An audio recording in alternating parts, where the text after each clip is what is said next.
Close your eyes for a moment and picture the streets of Paris at dusk. The soft glow of lanterns reflects on the Seine, footsteps echo gently on cobblestones, and the distant bells of Notre Dame ring slowly across the city.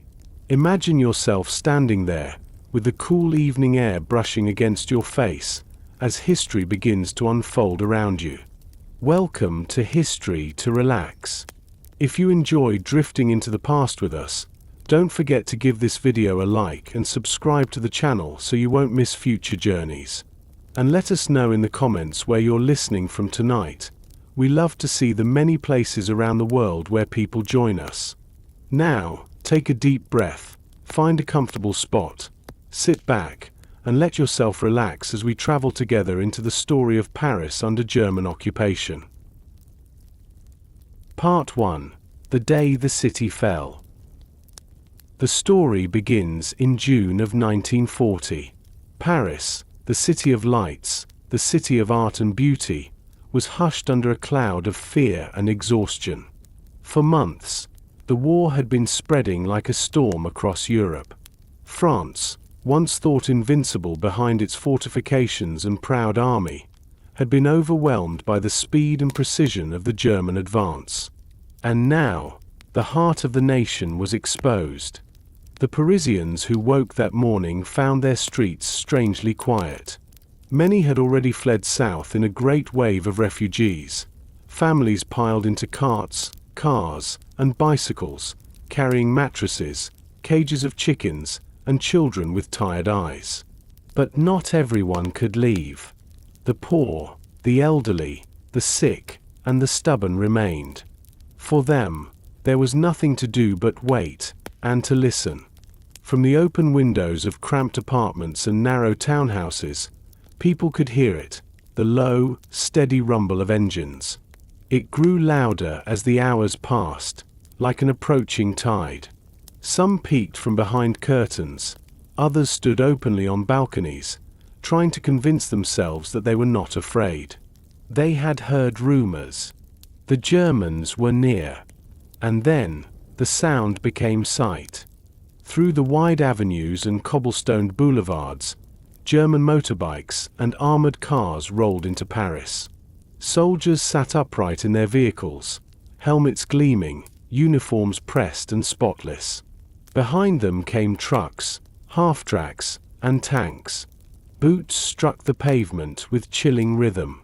The German army, victorious and unchallenged, marched straight into the city that had once been considered the jewel of Europe. The Parisians stood on the sidewalks, silent. Some bowed their heads, others forced themselves to watch. A few tried to look defiant, folding their arms across their chests, but most just looked weary. The city was too tired, too defeated to resist. The French government had already abandoned the capital. Soldiers had melted away. There would be no fight for Paris. As the German column advanced, swastika flags were unfurled and draped over buildings. The Iron Cross of the Occupier replaced the familiar French tricolour. Soon, the most iconic monuments were claimed. On the Eiffel Tower, a massive red banner bearing the black hooked cross was hoisted high, swaying against the grey summer sky. On the Arc de Triomphe, a smaller flag appeared, defiant in its arrogance. Where Napoleon's armies had once paraded in triumph, now marched the victors of a different empire. For many Parisians, the sight was unbearable. Some turned away, retreating into their homes. Others stared, as if they could not believe their eyes. The city that had inspired revolutions, the city that had resisted sieges before, had been taken without a fight. It was humiliation wrapped in silence. In cafes, shutters were drawn. Waiters polished empty tables. The smell of stale bread and burned coffee lingered in the air, reminders of shortages already pressing upon daily life. Shopkeepers closed early, locking their doors as German patrols passed by. Mothers gathered children close, whispering warnings not to speak too loudly, not to draw attention. Fathers lowered their eyes when soldiers looked their way. Everywhere, there was an unease that could not be spoken. The Seine flowed quietly through the heart of Paris, as it had for centuries, but even the river seemed subdued. Bridges stood empty, the usual chatter of vendors and lovers absent. The city felt hollow, as if its soul had been stolen overnight. And yet, life had to continue. Bakers still rose at dawn to knead dough, though flour was scarce. Street cleaners swept leaves from the avenues, though their brooms now brushed past soldiers' boots. The bells of churches rang faintly, though their sound was swallowed by the rumble of German convoys. The occupation had begun, and with it, a new reality. In the days that followed, the German army took control with ruthless efficiency. Hotels were seized to house officers. The luxurious Hotel Meurice on Rue de Rivoli became the headquarters of the German military command. The Ritz, once the playground of Parisian high society, was transformed into lodgings for high-ranking Nazis. Elegant rooms that had once hosted writers, artists, and film stars now echoed with the clipped voices of occupiers. Government buildings were requisitioned. German soldiers lounged in cafes, boots propped on chairs, drinking wine they scarcely paid for. Posters were plastered across walls and kiosks, announcing rules and curfews. By 9 o'clock at night, the city was to be dark and still. Radios were confiscated, newspapers censored, every word bent to serve the Reich. For Parisians, it was like living in a dream turned nightmare. Familiar streets remained, but their meaning had shifted. A simple walk along the Champs-Élysées now meant passing rows of German troops. A stroll along the Seine meant seeing soldiers posing for photographs against bridges and monuments. The occupiers treated the city like a trophy, a jewel they could parade to the world as proof of their dominance. The silence of defeat hung everywhere. In the Marais district, where Jewish families had lived for generations, whispers of fear grew louder. Though the full weight of persecution had not yet descended, many sensed what was coming. Shop windows with Jewish names were marked. Customers vanished. The first lists were being drawn up, though no one knew exactly how far they would go. In working-class neighborhoods, men who had once worn French uniforms tried to blend back into ordinary life. They had fought, and they had lost. Some limped home wounded. Others carried shame heavier than their weapons. To wear the uniform now was to invite suspicion, and so it was hidden away. Children watched it all with wide eyes. For them, the world had turned upside down in an instant. The sound of laughter on playgrounds was replaced by the drone of trucks. The sight of familiar policemen was replaced by men in foreign uniforms. For a child, the occupation was confusing, frightening, yet strangely ordinary, because it became daily life. And so, the city learned to live with its new masters. At first cautiously, then reluctantly, Parisians adjusted to curfews and shortages, to foreign voices on their streets, to the presence of an enemy that seemed immovable. Some dreamed of liberation, others of escape. But many simply concentrated on survival, on getting through one more day, and then another. On that first day, though, the day the city fell, Paris held its breath. The air was heavy with humiliation and silence. The sound of boots echoed through streets that once sang with music and chatter. The glow of the Eiffel Tower was extinguished, its beacon replaced by the shadow of a flag that did not belong. And in that silence, something fragile but enduring remained. Parisians, though beaten, were not broken. Beneath the fear, beneath the shame, beneath the watchful eyes of the occupiers, there lingered a quiet determination. To endure, to remember, to wait for the day when the swastika would be torn down, and the city would breathe again. This was the beginning of 4 long years. Years of hunger, Years of fear, years of choices both terrible and small. Years in which Paris would be tested, divided, and scarred. Years that would leave memories of betrayal and acts of courage, of quiet suffering and unforgettable shame. But for now, it was only the first day, the day the city fell. Part 2. Living under the Occupier. When the first shock of surrender settled, Paris slowly adjusted to the new rhythm imposed by foreign masters. The city, which had once seemed alive at every hour of the day and night, now moved to a stricter, quieter beat.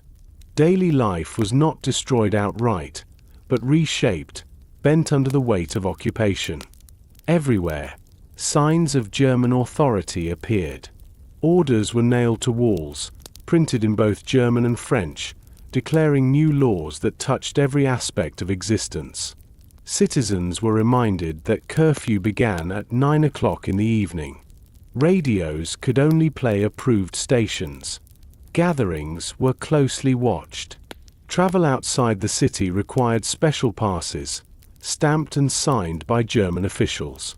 The old freedom of Parisian life had vanished almost overnight, replaced by rules, checkpoints, and the constant presence of the occupier. On the wide boulevards, German patrols marched in pairs, their boots clicking against the stone.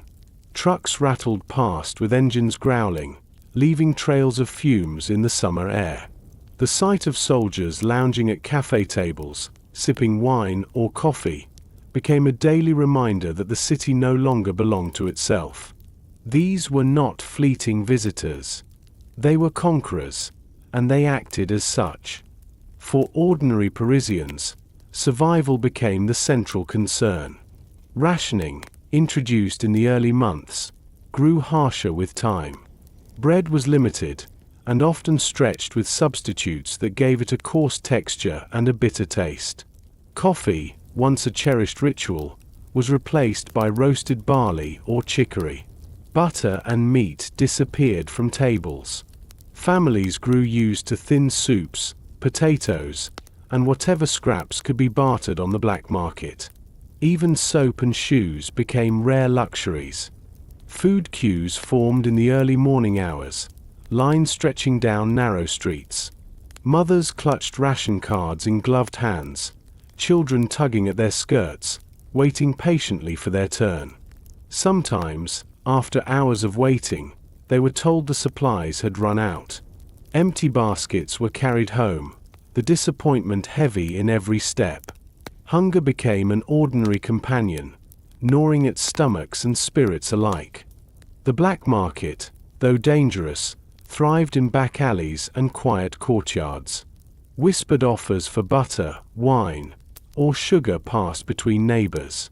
Farmers smuggled eggs and cheese into the city, hidden beneath hay in carts or wrapped inside sacks of coal.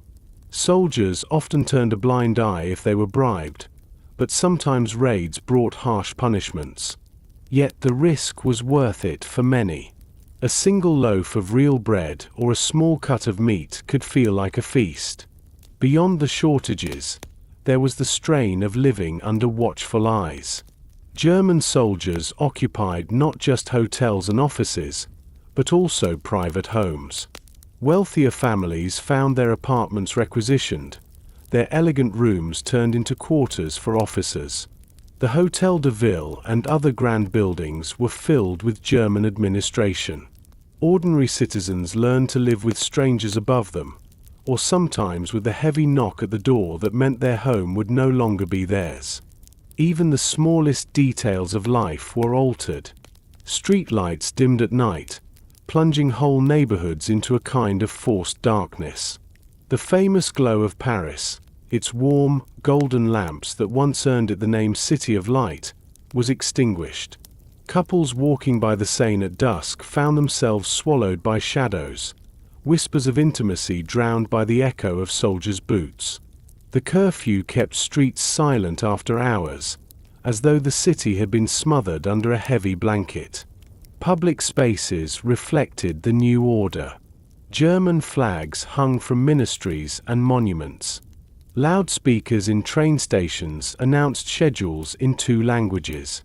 Posters of Hitler and proclamations of German victories decorated walls that once bore advertisements for plays, films, and cabarets. Propaganda insisted that the new Europe, under German guidance, would be prosperous and secure. Few believed it, but fewer dared to say so aloud. The occupation was not only about rules and shortages. It was also about uncertainty. Every day carried a quiet fear of what might come next. People whispered in apartments, afraid their neighbors might inform on them. Friends disappeared without warning, taken for questioning or deported. Letters were censored, phone calls monitored. Paris had become a place where silence was often safer than truth. And yet, life went on, because it had to. Schools reopened. Children sat at desks, pencils scratching across paper, though lessons now included lessons approved by German overseers. Markets still bustled, though stalls were half empty. Churches held services. Lovers still met in gardens and along boulevards, finding moments of intimacy in a city weighed down by fear. People learned to adapt, to live within the narrow boundaries permitted. There was also a strange contrast. For the occupiers, Paris was a prize to be enjoyed. German officers dined in fine restaurants, drank wine from the best cellars, and strolled the boulevards like tourists. They visited museums, admired the Louvre, and attended concerts. Photographs from the time showed German soldiers smiling in front of the Eiffel Tower, as though they were simply travelers, not conquerors. For them, Paris was a posting of comfort, far from the brutality of the front lines.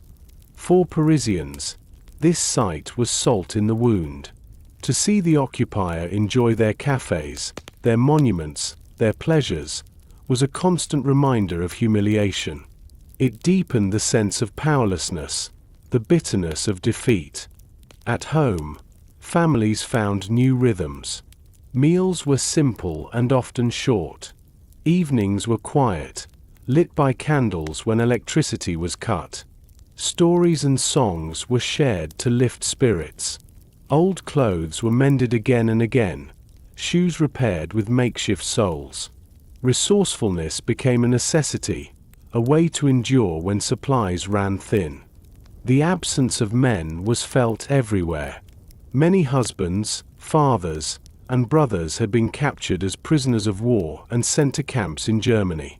Women carried the burden of family life alone, stretching rations, keeping children fed, and waiting for news that rarely came. Some received letters, censored and delayed, but many waited in silence, uncertain if they would ever see their loved ones again. For children, the occupation shaped their earliest memories. They learned to recognize uniforms and insignia, to fall silent when adults lowered their voices, to expect less on their plates. Their games echoed the world around them. Boys played at being soldiers, girls fashioned dolls out of scraps of fabric. They grew up in a city that felt smaller, darker, and more dangerous than the one their parents remembered.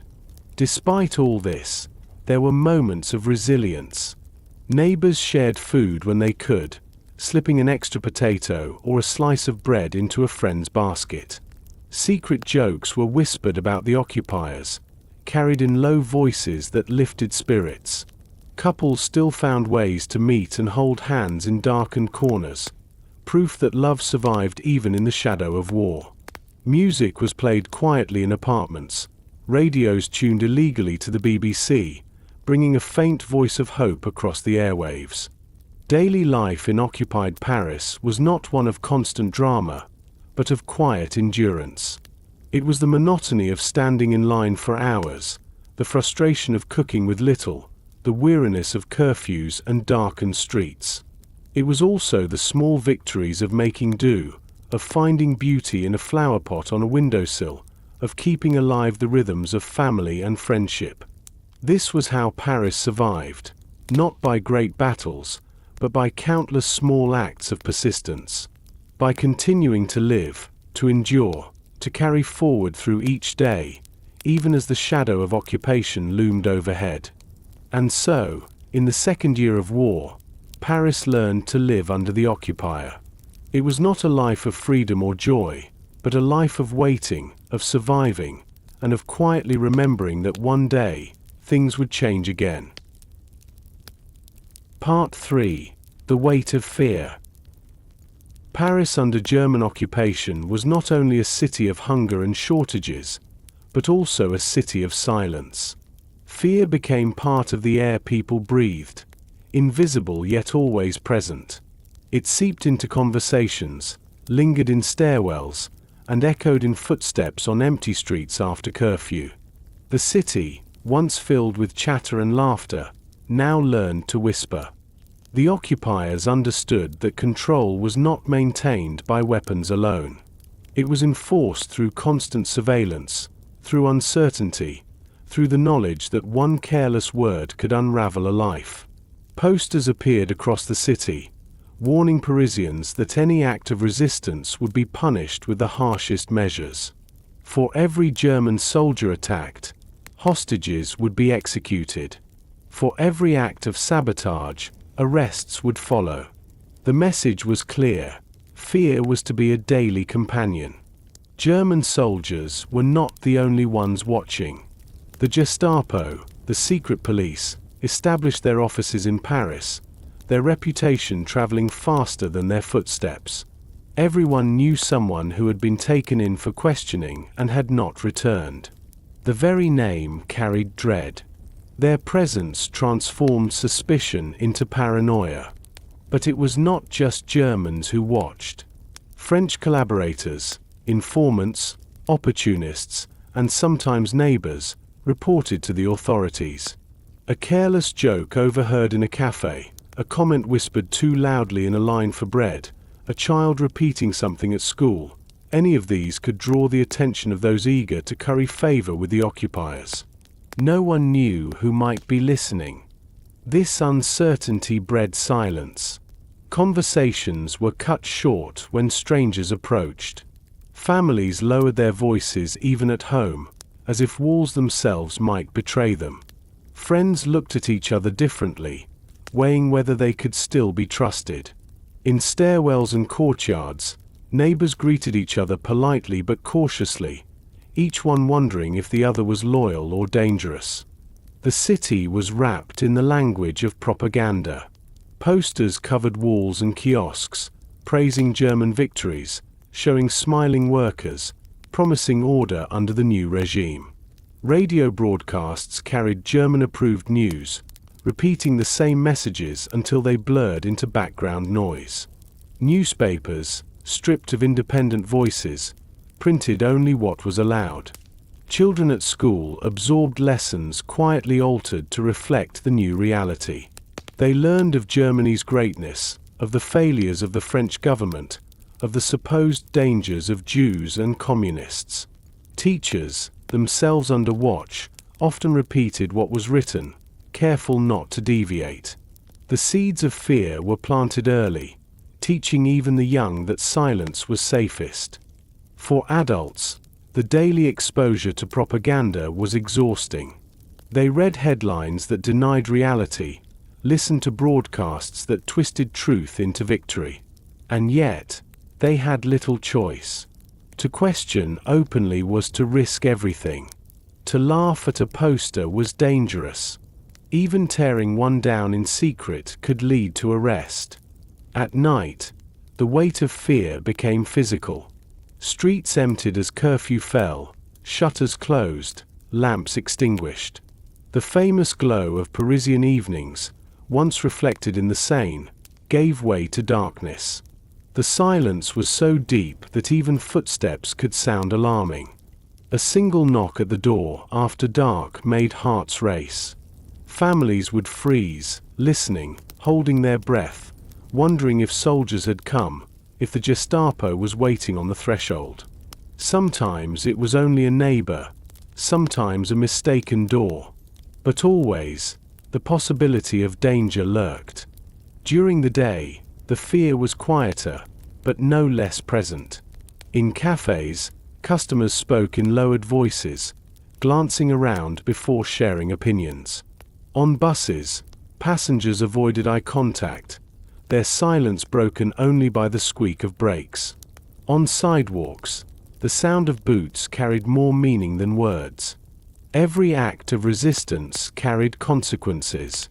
Posters announced executions of hostages, naming men shot in retaliation for attacks on German soldiers. Photographs of those condemned to death were sometimes displayed, a grim reminder that the occupier's grip was merciless. Parisians learned to read these posters with heavy hearts. Each new list of names felt like a blow, even if the faces were strangers.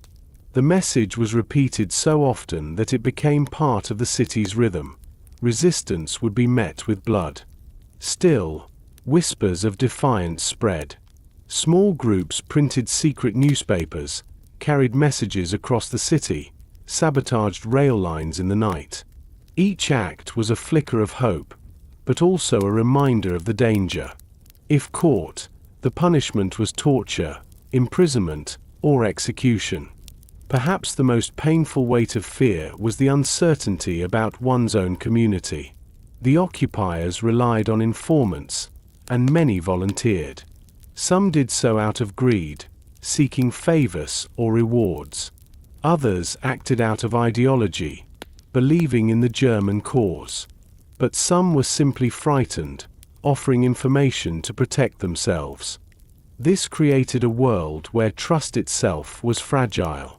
A word spoken to a neighbor might reach German ears by evening. Families avoided discussing politics in public. Children were told not to repeat what their parents said at home. Even close friends became cautious with each other, uncertain where loyalties lay. This atmosphere of suspicion left scars that would remain long after the war ended. And yet, within this tension, people continued to live. They went to work, queued for food, tended to children, and tried to hold on to fragments of normal life. The fear was constant, but so was the need for resilience. Parisians learned to adapt, to live with silence, to measure every word, every gesture. There was a strange rhythm to this life. Days passed in a kind of quiet endurance. The sound of boots, the presence of soldiers, the sight of posters, these became ordinary. Fear did not vanish, but it settled into the background, a part of daily existence like hunger or cold. But in private moments, the weight pressed heavily. Parents worried for children. Wives prayed for news of absent husbands. Neighbors carried guilt for information they had shared, or anger for betrayals they suspected. Behind closed doors, the city was full of sighs, tears, and whispered hopes that one day the silence would break. Perhaps the most powerful act of defiance was simply enduring. To continue to live, to hold on to identity, to remember what Paris had been before the occupation, was in itself a resistance. Families sang old songs in whispers, read forbidden books by candlelight, or passed around photographs of absent loved ones. Each of these small acts kept alive a sense of self that fear could not erase. For children, especially, parents tried to preserve moments of joy. A sweet saved for a birthday, a story told before bed, a walk in a park where flowers still bloomed. These were ways of pushing back against the weight of fear. And so Paris lived on, not loudly, not freely, but stubbornly. Beneath the silence, beneath the suspicion, beneath the constant watchfulness of the occupiers, the city's spirit endured. This was the Paris of the early occupation, a city draped in rules and shadows, a city where silence spoke louder than words, where trust was fragile, and where fear itself became part of daily life. The weight of fear pressed down on every home, every street, every heart. But it did not crush Paris completely. Deep within the silence, there remained whispers of resistance, sparks of courage, and the fragile, unspoken promise that one day, the city would rise again. Part 4. The Jewish persecution. As the months of occupation passed, the German grip on Paris tightened. At first, life for many Parisians was marked by hunger, curfews, and silence. But for Jewish families, the reality became far darker.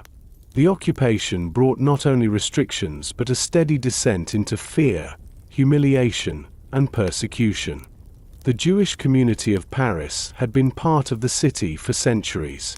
Some families traced their roots back to the Middle Ages, while others were more recent arrivals, immigrants from Eastern Europe who had fled pogroms and sought safety in France. By the 1930s, Jewish life thrived in Paris.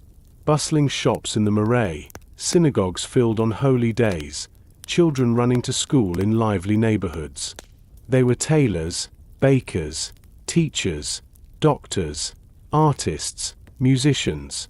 They were as much a part of Paris as the stones of its streets. But under German occupation, that sense of belonging was systematically stripped away.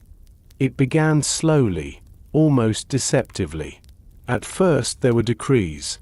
Jewish-owned businesses had to be registered, marked, and eventually handed over to non-Jewish managers. Shops that once bore proud family names suddenly displayed signs, Entreprise Juive. Customers vanished, not always out of hostility, but from fear of being associated with the marked. Livelihoods that had taken generations to build were erased in months. Then came restrictions on work. Jewish doctors, lawyers, and teachers were dismissed from their posts. Children were expelled from some schools. A community that had once contributed to the cultural and intellectual life of Paris was being pushed to the margins. In the spring of 1942, a new humiliation arrived: the Yellow Star. Every Jew above the age of 6 was required to wear a patch, a 6-point star stitched onto their clothing, with the word Juif printed in bold black letters. Suddenly, Jewish Parisians were marked in the most public way possible. There was no hiding, no blending in. For those who wore it, the star was more than cloth. It was a badge of isolation, a target, a daily reminder of danger. Walking through the streets of Paris with the star on one's chest was like carrying a brand of shame. Some Parisians stared openly, others looked away, embarrassed or afraid. Children pointed. German soldiers laughed. For the wearers, the star transformed every step into a risk. A trip to the market, a walk to the park, even the simple act of standing in line became fraught with fear. The star turned ordinary life into humiliation. Mothers tried to shield their children from cruel remarks. Teenagers, once eager to explore the city, now kept to side streets, heads lowered. Fathers, once proud, walked with their shoulders bent, the weight of the star pressing down harder than any ration. And yet, there were moments of kindness. Some Parisians showed quiet solidarity, offering smiles, nods, or small words of encouragement. A few brave souls wore handmade stars themselves in protest, though such acts were dangerous. But these gestures, rare as they were, could not erase the overwhelming sense of isolation. The danger was not only humiliation, it was arrest. From 1941 onward, roundups of Jews began. At first they were small, groups of men taken from homes or workplaces, told they were being sent to labor camps. Families waited for their return, unaware that the camps meant deportation, and for many, death. Then the arrests grew larger. Police vans appeared in neighborhoods, especially the Marais. French policemen, not only Germans, carried out the orders. They knocked on doors in the early hours, reading names from lists, pulling fathers, mothers, and children from their beds. Neighbors watched in silence, torn between fear and pity. Some closed shutters quickly, not wanting to see. Others whispered prayers as families were led away with bundles clutched in their arms.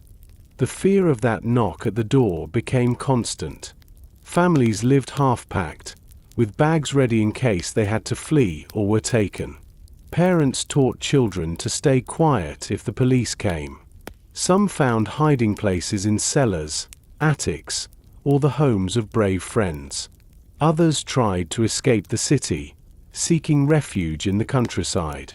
But not everyone had the means or connections to run. The most infamous moment of persecution came in July 1942. It was called the Raffle du WWII, the Velodrome de Hiver Roundup. On the morning of July 16th, French police, acting under German orders, began mass arrests of Jews across Paris. Entire families were taken from their homes, often with only minutes to gather belongings. Mothers carried babies, children clutched dolls, fathers carried small suitcases. They were marched through the streets, watched in silence by their neighbors, some weeping, some pretending not to see. More than 13,000 Jews were arrested in just 2 days, including over 4,000 children. They were taken not to German-run facilities, but to French-controlled sites. The largest was the Velodrome de Hiver, an indoor cycling stadium not far from the Eiffel Tower. There, under the glass roof, thousands of men, women, and children were crammed together. The conditions were horrific. The heat was suffocating. There was little food, almost no water, and no proper toilets. Families lay on the floor, pressed together in filth and despair. Children cried until their voices were hoarse. Mothers tried to comfort them, though they had nothing to give. Some collapsed from exhaustion, others from grief. Days passed in this misery, the sound of sobbing and coughing echoing under the curved roof of the stadium. After several days, the prisoners were transported in trains. Many believed they were being taken to labor camps. Few knew they were on their way to Auschwitz. Most would never return.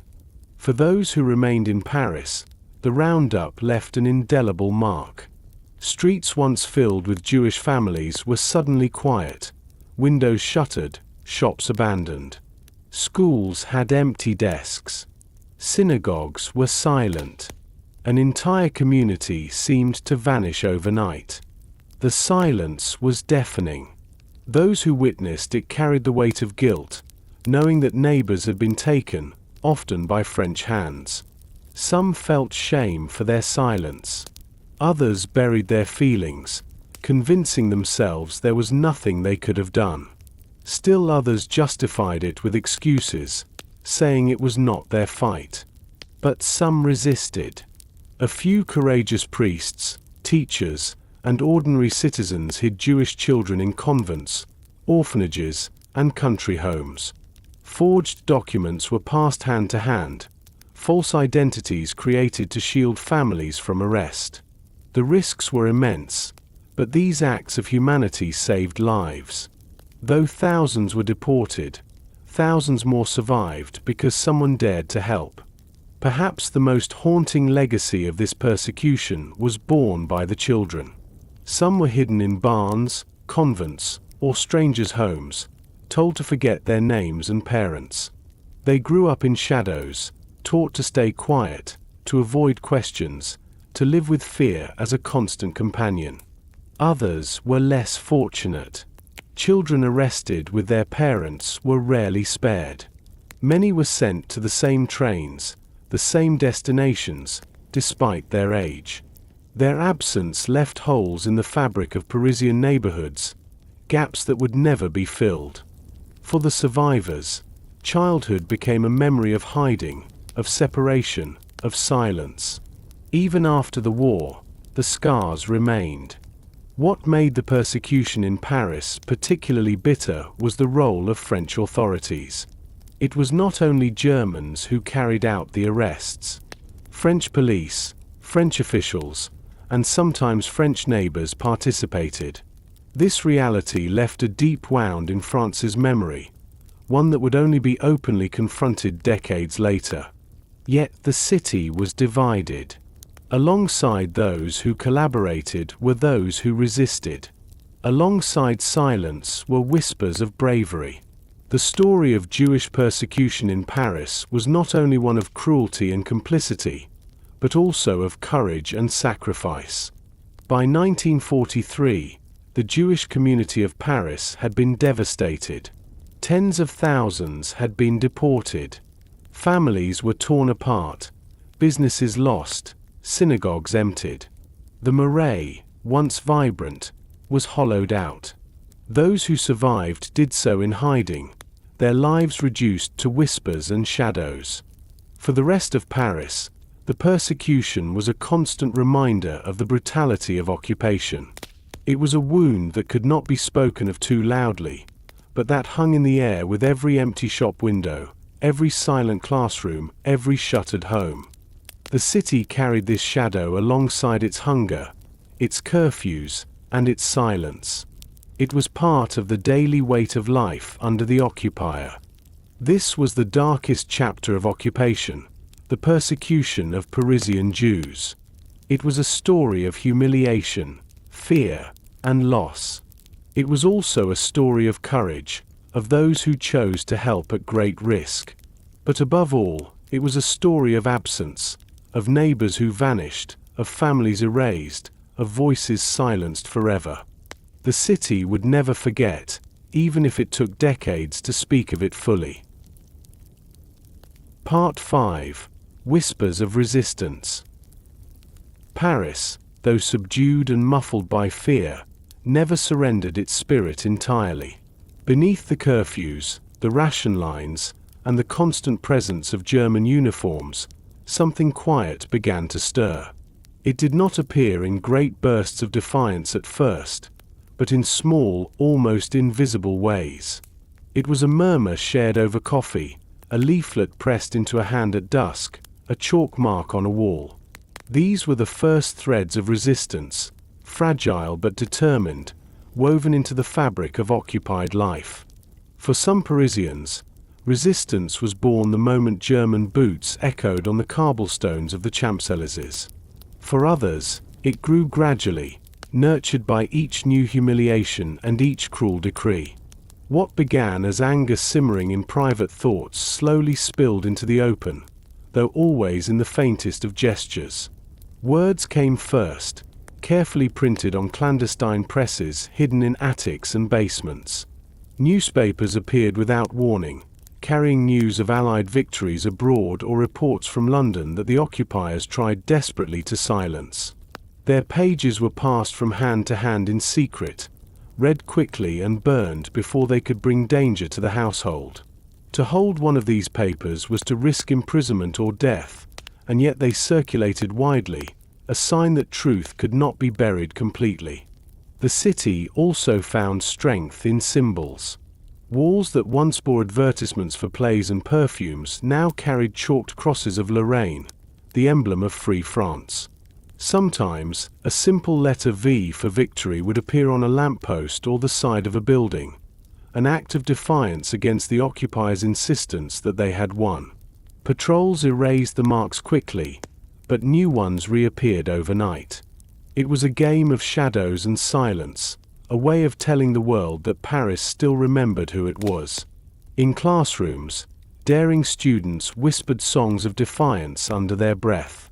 In cinemas, when German propaganda films flickered on the screen, audiences coughed or laughed at just the right moments, a quiet chorus of mockery hidden within the dark. The radio became another lifeline.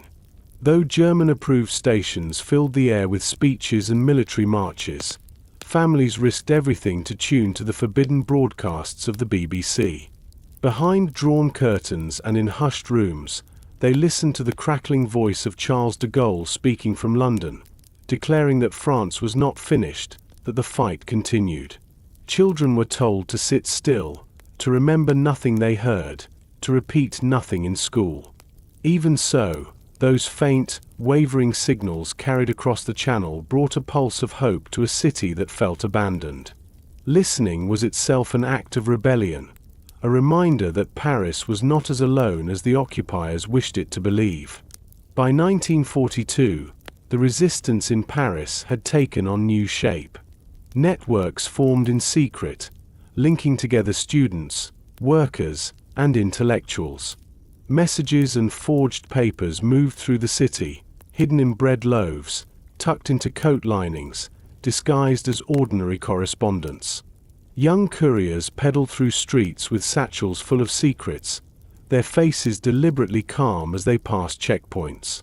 Women often took on this role, their presence less likely to arouse suspicion, though their risks were just as great. A smile too quick, a glance held too long, a sudden inspection, any of these could end in arrest, torture, or worse. Still, the networks persisted, their silent currents running beneath the city like hidden rivers. Some acts of defiance grew bolder. Trains carrying German supplies were quietly sabotaged, their wheels derailed in the night.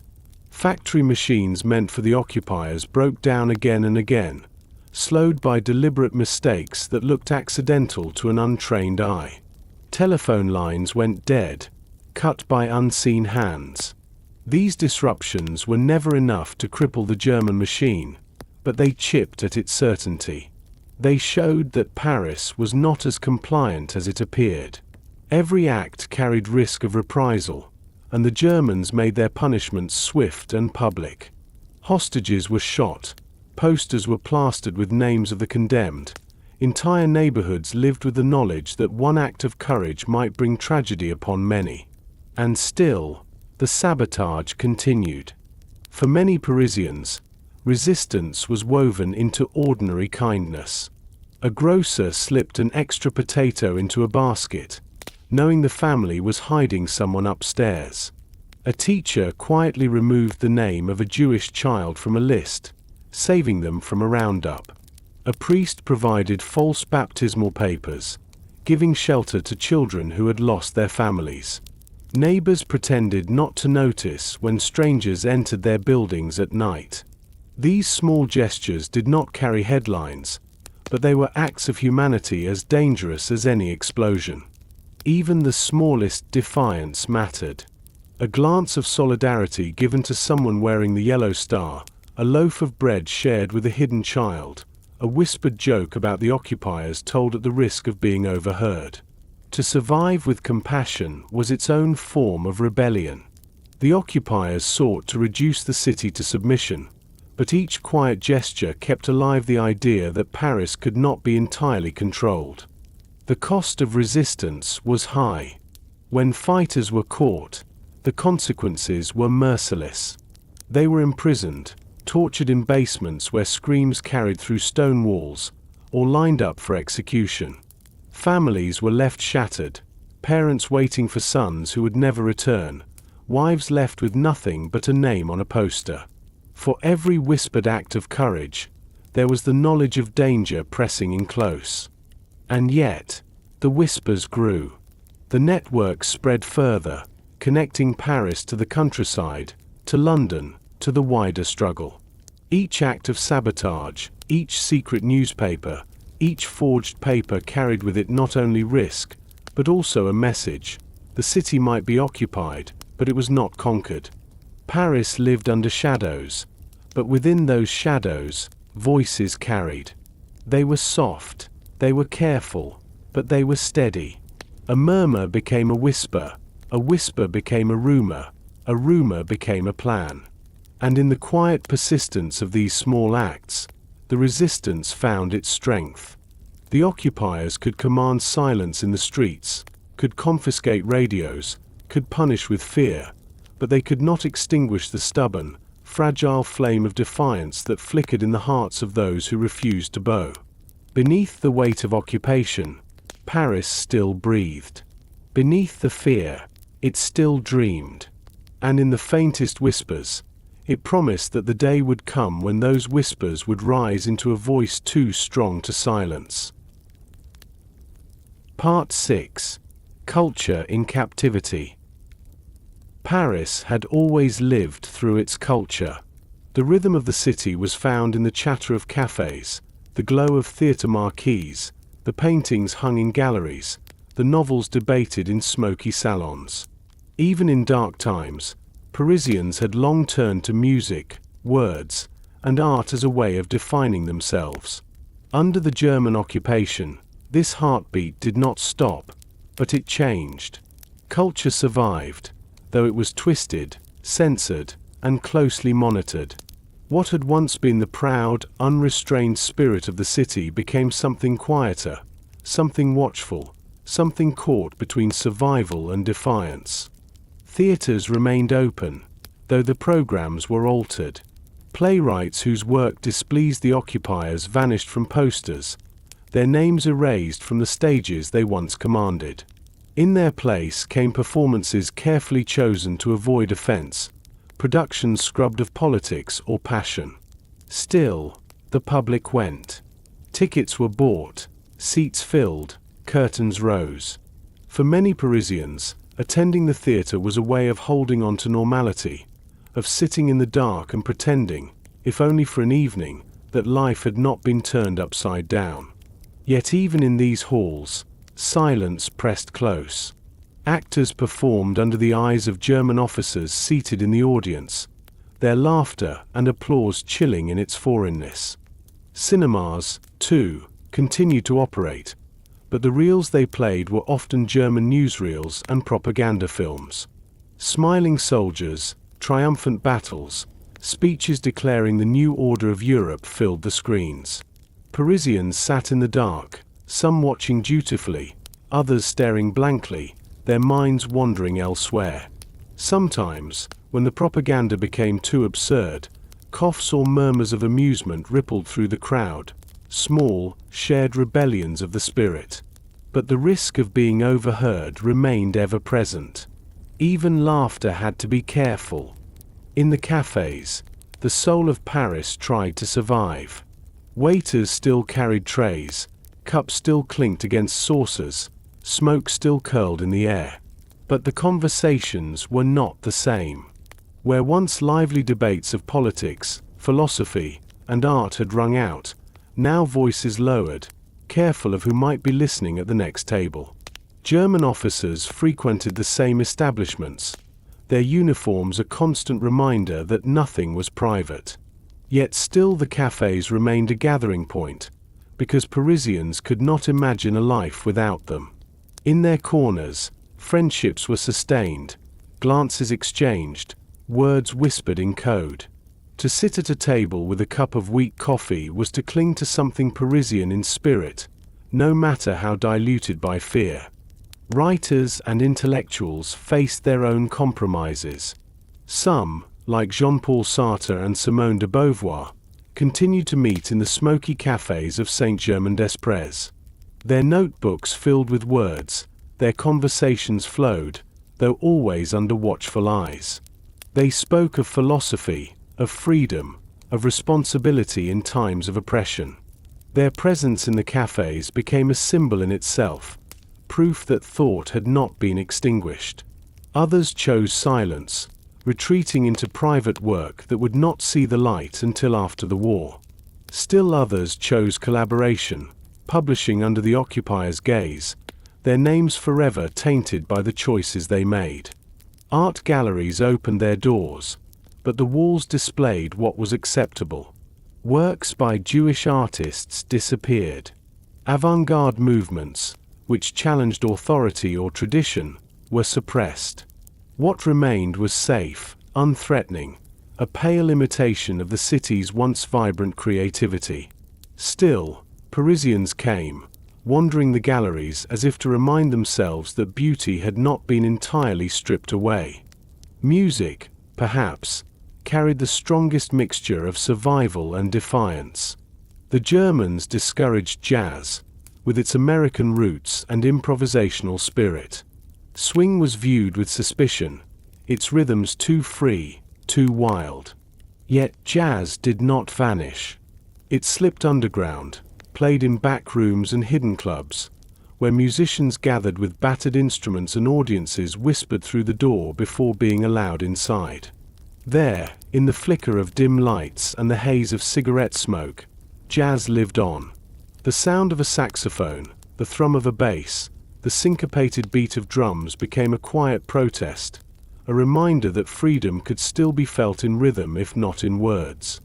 Even in homes, music continued. Families gathered around pianos, their voices low, their songs chosen carefully. Children learned lullabies and folk songs, parents teaching the melodies older than war, older than occupation. Music in these private spaces became a thread that tied the present to the past, keeping alive the sense that something enduring remained. Books circulated as well, though often in secret. Forbidden works were hidden behind false covers, shared among friends, read by candlelight. The act of reading what was banned carried a thrill, a sense of reclaiming control in a world where so much had been taken. Libraries, under German oversight, removed titles deemed dangerous. Yet the hunger for words could not be erased, and books found their way into hands that needed them. Not all culture resisted. Some bent, some even flourished under occupation. Writers who agreed to cooperate published openly. Their work spread widely under German approval. Actors performed for German audiences. Musicians played at official events. Painters accepted commissions. For these individuals, survival was entangled with compromise. Some saw it as pragmatism, others as betrayal. After the war, their names would be judged harshly. But during those years, choices were not always clear.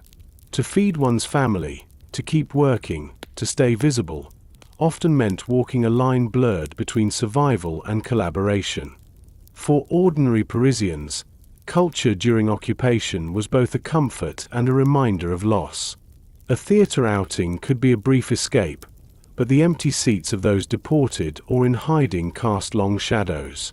A cafe gathering could restore a sense of normal life, but the uniform at the next table was proof that it was only an illusion. To hear a jazz tune in a hidden room was to feel a rush of freedom, but also to know that discovery meant punishment. Every cultural act carried both weight and risk, joy and danger. Yet it was precisely in these contradictions that Paris endured. The city had always lived through art, through words, through music, and under occupation it clung to them fiercely, even in distorted forms. Each play, each song, each whispered conversation in a smoky cafe was a reminder that the occupiers could not fully strip away the soul of Paris. As the years of occupation stretched on, culture became a mirror of survival. It reflected both resilience and compromise, both bravery and silence. It showed how deeply Paris needed its art to keep breathing, even when muffled, even when censored. And in the quiet persistence of its theaters, its cafes, its musicians and writers, the city continued to whisper that life was more than fear, more than hunger, more than silence. Part 7. Collaboration and Compromise. As the occupation deepened, Paris became a city not only of silence and whispers but also of choices. Each day forced decisions, some small and some immense, about how to survive in a world where the occupier's shadow stretched over every street. Not all choices were brave, not all were noble, and many were made in the murky space between survival and betrayal. Collaboration, whether open or subtle, became a reality of daily life, and with it came compromises that stained the conscience of the city. The Germans could not have ruled Paris alone.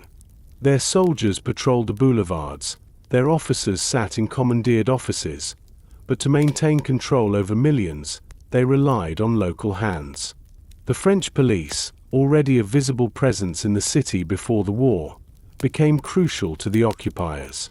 Dressed in their familiar uniforms, they carried out German orders, enforcing curfews, arresting those suspected of resistance, and, most bitterly, assisting in the roundups of Jews. The sight of French policemen knocking on French doors for German masters cut deeply. For some officers, it was obedience to hierarchy, for others a choice made under pressure, and for a few, a path they followed willingly. In the world of business, compromises were everywhere. Some shopkeepers, eager to stay afloat, adapted quickly to their new customers in uniform. Tailors mended German coats, bakers sold loaves to soldiers, hotels opened their rooms to officers. The Ritz and the Muris, once symbols of Parisian elegance, became German strongholds, their gilded halls echoing with foreign voices. For many businesses, survival meant compliance. To refuse was to risk closure, confiscation, or worse. To accept was to stay alive, but at a cost that could not be forgotten once liberation came. Artists and intellectuals, too, faced choices that were not always clear. Some accepted commissions, their paintings purchased by wealthy Germans eager for souvenirs of the city they had conquered. Writers published under censorship, their words stripped of criticism, their themes bent toward what the occupiers tolerated. Musicians played at official events, their instruments filling rooms with melodies that masked the weight of compromise. In the salons and theaters of Paris, some faces remained visible not because of bravery, but because of compliance. Their fame survived, but their reputations carried shadows that would linger long after the war. Collaboration took many forms. Some were active and eager, individuals who embraced the new order. Political groups aligned themselves with fascist ideology, declaring loyalty to the Reich. Newspapers published venom against Jews, communists, and resistors, spreading hatred with every headline. For these, collaboration was not survival, but conviction. They saw in the occupation an opportunity to rise, to gain influence, to profit from the downfall of others. For most Parisians, however, the line between collaboration and compromise was less deliberate, more blurred. A shopkeeper who sold to Germans did so to keep his family fed. A hotel clerk who checked in an officer did so because refusal would mean losing his job. A teacher who repeated the curriculum handed down by the occupiers did so because silence could cost her classroom. These were not always choices of loyalty, but of survival. Yet in the eyes of history, such nuances faded, and the word collaborator painted them all with the same brush. Collaboration was not limited to public life. It slipped into private relationships as well. Some Parisians formed personal ties with German soldiers, friendships born of convenience or even of affection. Others entered romantic liaisons, relationships that blurred the boundaries between coercion, necessity, and choice. These bonds, visible on the streets and whispered about in stairwells, caused bitterness that would erupt in fury once the occupation ended. For those who resisted quietly, collaboration was a wound as much as the occupier's presence itself.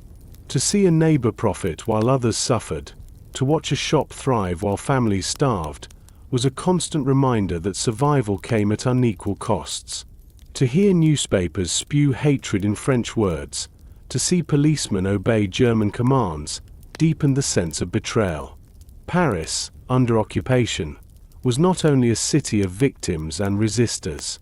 It was also a city where betrayal walked alongside endurance, where compromise carried its own weight of fear. And yet, judgment is never simple.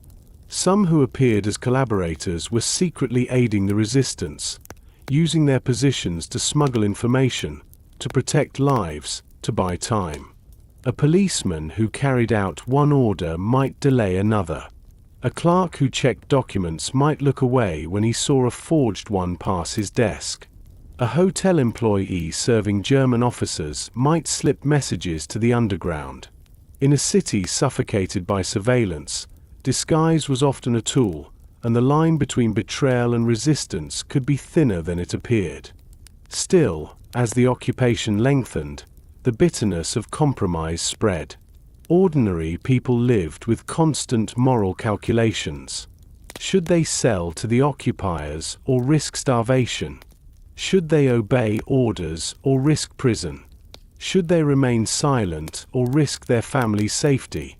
These questions had no easy answers, and each choice carved scars that could not be erased. In the end, Collaboration in Paris was not one single story, but many. There were the eager collaborators, whose loyalty to the occupier was loud and clear. There were the cautious survivors, whose compliance was born of necessity. And there were the silent deceivers, who seemed to collaborate but secretly resisted. Together, they formed a city of contradictions, a city trying to live under a rule it had not chosen. As liberation drew nearer, these contradictions would come to the surface. The fury of those years of compromise would erupt into public reckoning, into punishments both harsh and humiliating. But in the years of occupation themselves, collaboration was not an exception. It was part of daily life, shaping the ways Parisians endured, the ways they survived, and the ways they would later remember with shame, anger, and sorrow. Part 8. Women in occupied Paris. The occupation pressed heavily on every Parisian, but it was often women who bore the daily weight most directly. With so many men absent, captured as prisoners of war, interned in camps deep inside Germany, or still fighting with the Free French abroad, the responsibility for families, homes, and survival fell largely on women's shoulders. The city that had once dazzled with its elegance now asked women to become guardians of endurance, negotiating shortages, raising children alone, and carrying burdens that went far beyond the ordinary rhythms of peacetime life. Morning began not with the luxury of choice, but with the discipline of necessity. Women rose early, ration cards in hand, to join queues that stretched down grey streets. The lines began before dawn, often winding around corners, the shuffle of feet on stone accompanied by sighs of impatience and exhaustion. Mothers clutched baskets, their children still half asleep at their sides, waiting hours for bread that might run out before their turn came. What they carried home was often disappointing: a loaf stretched thin with flour substitutes, a few potatoes, sometimes nothing more than watery soup ingredients. Meals were small, flavors dull, but it was women who found ways to stretch them, turning scraps into stews, inventing recipes from almost nothing, and hiding their own hunger so that children could eat first. Clothing, too, was a daily test of ingenuity. Fabrics were scarce, shoes wore thin, and women patched and repatched garments until they seemed little more than a mosaic of old stitches. Curtains were cut into dresses, men's jackets reshaped for children, scraps of leather turned into makeshift soles. Paris, once a capital of fashion, now walked in clothes that told stories of survival more than style. Yet, despite the shortages, women still found ways to maintain dignity. A scarf tied carefully, a skirt pressed, a touch of rouge applied sparingly. These became quiet statements of resilience, proofs that even under occupation, the spirit of Parisian womanhood refused to vanish.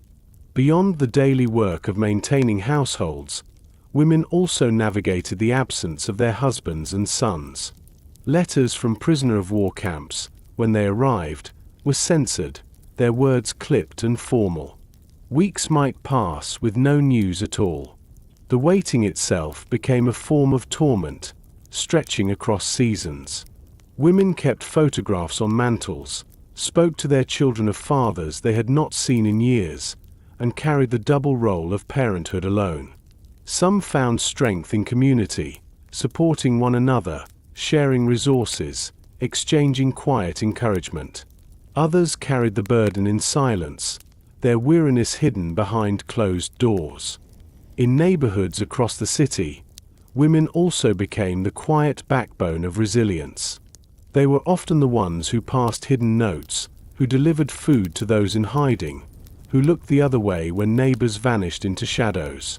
Because they drew less suspicion than men, women became couriers in resistance networks, their baskets hiding pamphlets, their bicycles carrying secret messages across the city. They risked everything, yet their courage was often unspoken, their sacrifices remembered only in fragments. Not all choices, however, were heroic. Occupation forced moral compromises on everyone, and women were not exempt. Some, left alone with children to feed, turned to the occupiers themselves. German soldiers, far from the front, sought companionship, and relationships formed, some born of love, some of necessity, and some under coercion. A woman who accepted the company of a soldier might gain access to food, safety, or shelter. She might find butter, sugar, or meat on her table when her neighbors went without. She might also face the judgment of those same neighbors, who whispered in stairwells and cast glances as she walked by. These relationships, known later as horizontal collaboration, became one of the most visible symbols of occupation. For some women, they were genuine romances, improbable though they seemed in the shadow of war. Human hearts, after all, do not always follow rules of politics or patriotism. For others, they were calculated decisions, ways to survive when all other doors seemed closed. And for still others, they were not choices at all but coerced arrangements, the imbalance of power between occupier and civilian leaving little room for refusal. Each story was its own, yet all carried consequences that would erupt once liberation came. The sight of women walking arm in arm with German soldiers became a bitter reminder to many Parisians of their city's humiliation. A woman in a cafe with a soldier, laughing too loudly, a woman on the back of a German motorbike, her hair catching the wind, a woman pushing a pram with a baby whose father wore a foreign uniform. These images cut deeply into the wounded pride of the occupied city. For the women themselves, the choices were tangled with necessity, affection, or survival. But for the watching neighbors, they became symbols of betrayal. And yet, the same city that judged these women so harshly was itself full of compromises. Shopkeepers sold to Germans, hotels housed them, policemen enforced their orders. Men collaborated openly in politics, in business, in the press. But it was often women, visible in their relationships, who became the focus of resentment. The anger of an occupied people, unable to strike directly at the occupier, turned instead upon those who seemed to blur the line between conqueror and conquered. For children, these relationships carried their own burdens. Babies born of such unions were often stigmatized, labeled as children of the Boches. Mothers carried them proudly, but neighbors whispered, and other children sometimes mocked or excluded them. These children bore no guilt, yet they carried the weight of choices made before their birth. Despite the hardships and the stigma, women found countless ways to preserve life in occupied Paris. They created networks of care, sharing food and shelter with those in need. They improvised joy where they could, organizing small celebrations for birthdays or feast days, sewing paper decorations when no others could be found. They sang lullabies to children in darkened rooms during curfews, their voices soft but steady. They kept households alive with determination that became, in its own way, a quiet form of resistance. The city may have been occupied, its monuments draped in foreign flags, its streets patrolled by foreign boots, but within the homes, it was often women who ensured that Paris remained Paris.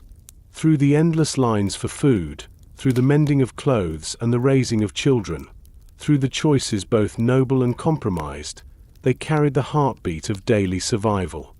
And when liberation finally came, it was women who would be both celebrated and punished. Some were honored for their bravery in resistance, their names etched into the memory of France. Others, accused of betrayal through their relationships with the enemy, were dragged into public squares, their heads shaved as crowds jeered. In those moments of fury, the complexity of their choices was erased, replaced by symbols of vengeance. But in the years of occupation themselves, women lived in the same grey space as everyone else, balancing fear and hunger, love and necessity, survival and shame. Their story is not one of simple judgment but of endurance. It is the story of a city that asked them to bear more than their share, of children raised in scarcity, of hearts caught between loneliness and danger. It is the story of resilience in kitchens and markets, in schools and stairwells, in whispered songs and hidden acts of kindness. Paris under occupation was a city balanced on women's shoulders, and though history often remembers them in extremes, as heroines or traitors, their truth was far more complex and far more human. Part 9. The Underground War Intensifies. By 1943, Paris was no longer the subdued city it had been in the first years of occupation. Hunger still gnawed at households, curfews still emptied the streets at night, and fear still sat heavy in the air, but beneath that silence something stronger had begun to grow. The whispers of resistance that once passed quietly through stairwells and cafes now moved with greater confidence. Networks that had once been fragile became bolder, better organized, and more determined. The war, which had seemed so distant when German tanks first rolled into the capital, was now closing in from all sides, and with it came both hope and danger. In the early days of occupation, acts of defiance were small: leaflets, graffiti, illegal listening to the BBC. But by the middle years of the war, the underground fight was no longer limited to whispers. Trains carrying German supplies out of the city were derailed under cover of darkness. Explosives, smuggled in tiny packages, were planted in factories that produced goods for the Wehrmacht. Telephone lines and communication cables were cut again and again, forcing the occupiers to repair what Parisian hands had secretly undone. Even in offices and ministries, clerks passed false documents or deliberately delayed German requests, small bureaucratic rebellions that chipped at the occupiers' efficiency. The Germans responded with growing anger. For every act of sabotage, reprisals followed swiftly. Posters appeared on walls announcing executions, often naming French hostages shot in retaliation. Sometimes, the posters bore photographs of young men, their faces staring blankly, their names written in bold letters beneath the announcement of their deaths. Parisians stopped to read them, their eyes clouded with grief and fury. Even those who had taken no part in resistance felt the sting of collective punishment, for the message was clear: the occupiers would not hesitate to kill in order to preserve their grip. The resistance networks themselves were varied and often fragmented. Some were guided by communists, determined to fight fascism with every tool available. Others were aligned with the Free French under Charles de Gaulle, trying to maintain loyalty to a France beyond Vichy's reach. Still others were simply groups of neighbors, friends, or colleagues who could not bear the humiliation of submission. Each worked with different methods, sometimes cooperating, sometimes competing, but all moving in the same direction, toward defiance. For many of the young, joining the resistance became almost inevitable. Students who had once sketched V for Victory on walls now carried messages or weapons. Apprentices who had once delivered bread now delivered intelligence slips hidden beneath loaves. Girls who might have spent evenings in cinemas or dance halls before the war now cycled across the city at dawn with documents hidden in the lining of their coats. For them, the occupation was not just a background to life, it was life, and resistance became the natural answer to it. The Gestapo, deeply aware of this growing defiance, hunted with ruthless precision. Its headquarters in Paris became a place of dread, its name enough to silence a room. Agents infiltrated networks, posed as allies, and drew out information with carefully staged traps. Arrests multiplied. Safe houses were betrayed. Couriers disappeared into prisons and rarely re-emerged. Torture chambers echoed with screams that Parisian nights tried to ignore. And yet, even under the weight of such terror, the resistance endured. Ordinary Parisians watched this battle unfold with mixed emotions. To some, the growing acts of sabotage brought hope, a reminder that Germany's power was not limitless. To others, the reprisals seemed unbearable, each execution a cruel price for defiance. In markets, queues, and stairwells, debates whispered back and forth. Was resistance an act of courage, or an act of recklessness that endangered the innocent? The truth, as always, was tangled. As the war dragged into its fourth year, the sound of Allied bombings grew nearer. At night, the distant hum of aircraft engines carried over the rooftops. Sometimes bombs fell on the outskirts of Paris, destroying rail yards and factories. The city, though spared the worst of the air raids, lived with the awareness that the war was circling closer. For the occupiers, these raids increased the sense of vulnerability, and with it, the severity of their punishments. For Parisians, the bombings were terrifying but also strangely hopeful, proof that the Allies were pushing forward, that the tide of war was shifting. By 1943 and into 1944, resistance fighters grew bolder still. Armed attacks on German officers began to take place in broad daylight. A soldier walking down a street might be shot at close range by a young man who vanished into the crowd moments later.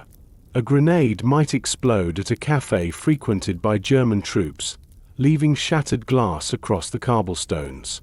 Each act of violence struck at the occupiers' sense of security, but each also brought swift retaliation.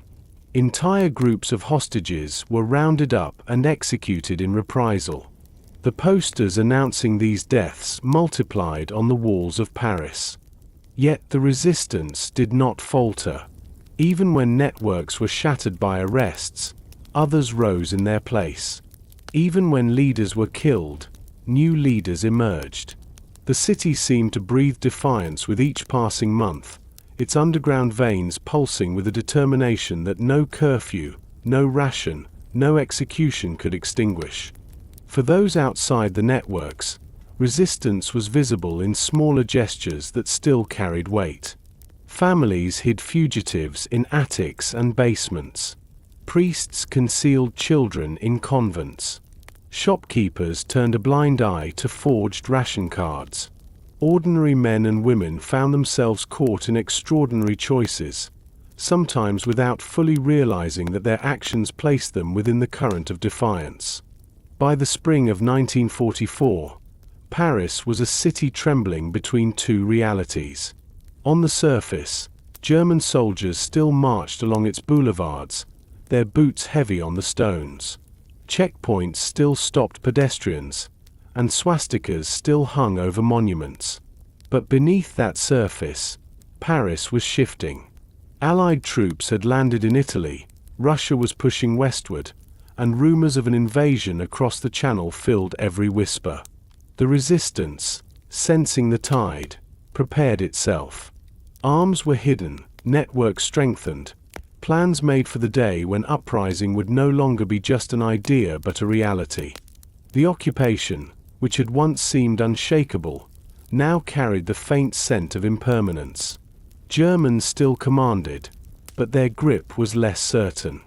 Executions continued, arrests multiplied, fear still pressed heavily, but hope had begun to creep into the cracks.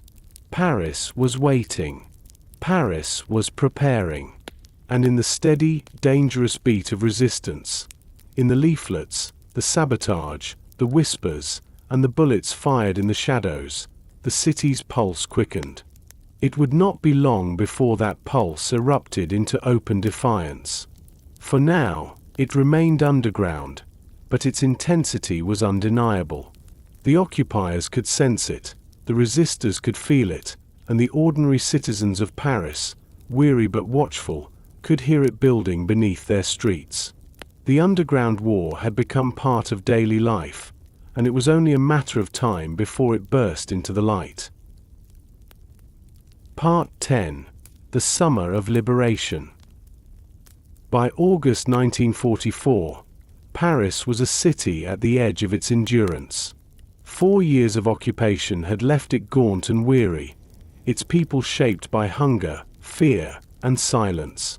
And yet, beneath the layers of caution and compromise, a restlessness had grown. Rumors flowed more quickly than bread lines. The Allies had landed in Normandy, the Germans were retreating, the end was near. In every cafe, in every marketplace, whispers thickened into hope, and hope carried the pulse of rebellion. The summer sun lay hot over the rooftops, pressing down on streets that seemed to tremble with anticipation. The occupiers still marched through the boulevards, their boots heavy as ever, but their faces were drawn, their movements taut. They sensed the change as clearly as Parisians did. The war that had once brought them triumphs now dragged on their shoulders, its weight mirrored in the grayness of their eyes. In hidden apartments, resistance fighters pulled weapons from beneath floorboards. Old pistols, rifles dropped by retreating soldiers, grenades smuggled through back roads. Each was cleaned, checked, and passed into waiting hands. Messages moved rapidly, carried by bicycles, scribbled on scraps of paper, whispered from one ear to another.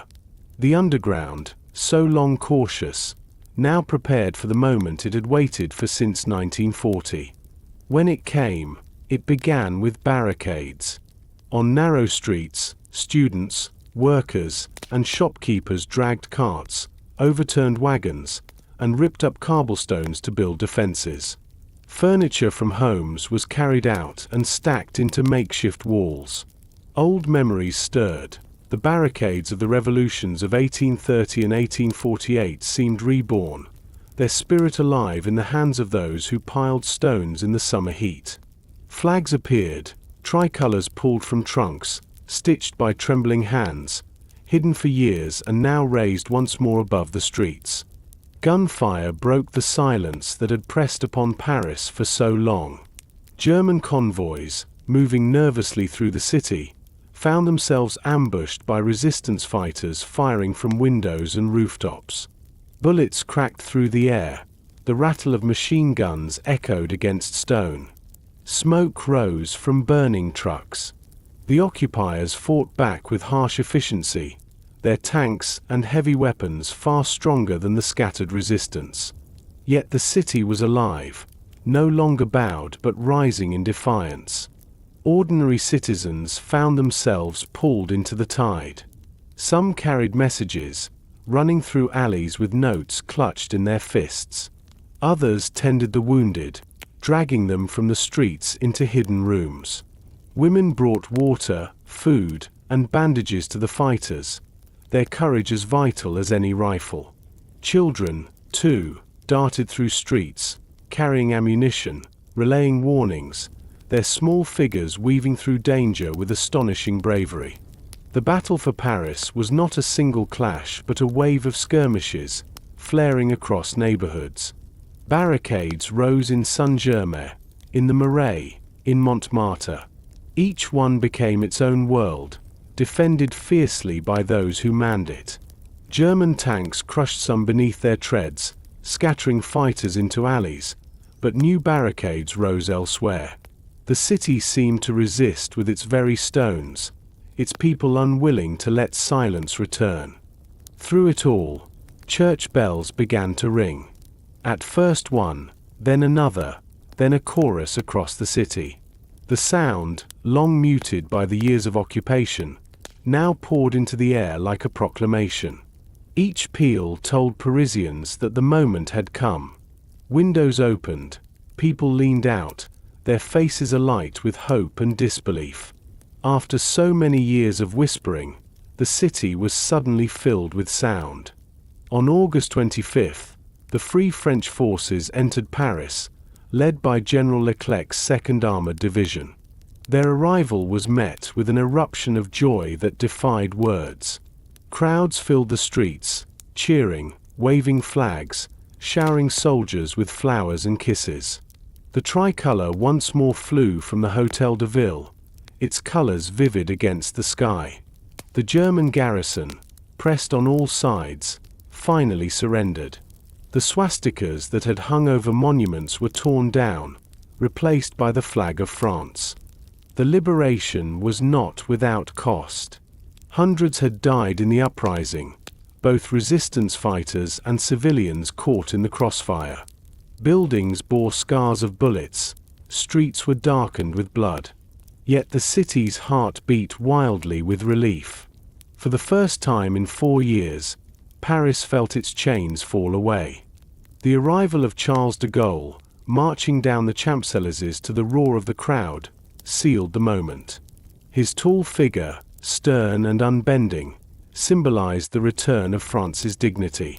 The boulevard, packed shoulder to shoulder, echoed with shouts of joy, with tears, with the uncontainable noise of a city reborn.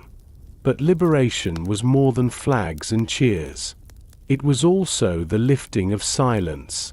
People spoke openly again, voices no longer guarded. Radios played freely, news spilled into homes without censorship. In cafes, conversations surged, laughter rang out, glasses clinked without fear. The city, once muffled, now exhaled fully, its voice restored. And yet, beneath the joy, there were undercurrents of something darker. The years of occupation had left wounds, betrayals, and divisions that celebration could not erase. The fury of those who had suffered demanded expression, and soon it would be unleashed. For the moment, however, the weight of 4 years was lifted, and Paris basked in the light of freedom. The summer of liberation was more than a military victory.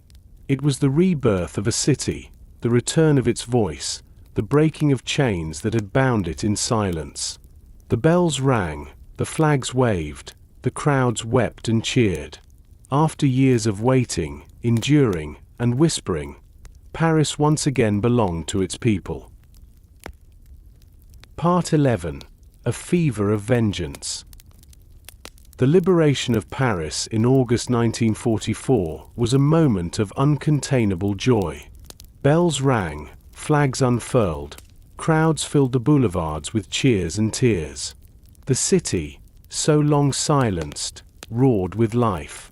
Yet beneath the cheers there simmered something else, something darker, that had been waiting as patiently as hope itself.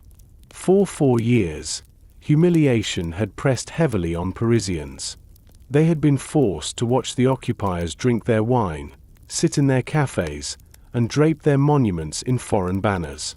They had lived with hunger, fear, and suspicion, watching neighbors vanish in roundups, watching German boots claim their streets. The day of liberation brought release, but it also released the fury of years of frustration. That fury did not fall only on the Germans who had been defeated. Many had already fled or surrendered. Instead, much of it turned inward, directed at those seen as traitors among the French themselves. The word collaborator, whispered cautiously during the occupation, now rang openly in the streets. It was painted on doors, shouted in alleys, hurled as insult and accusation. And those accused of collaboration quickly found that liberation carried not only freedom, but vengeance. Crowds surged through neighborhoods, dragging out men and women suspected of helping the occupiers.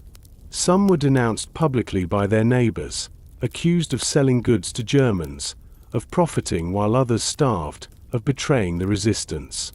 Others were dragged from offices, shops, or even their homes, paraded through streets while crowds spat, jeered, and sometimes struck them.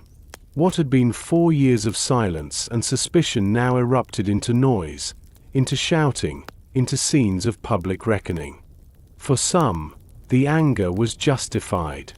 There were men who had openly collaborated, who had published venomous propaganda, who had worked eagerly with German authorities, who had enriched themselves through betrayal.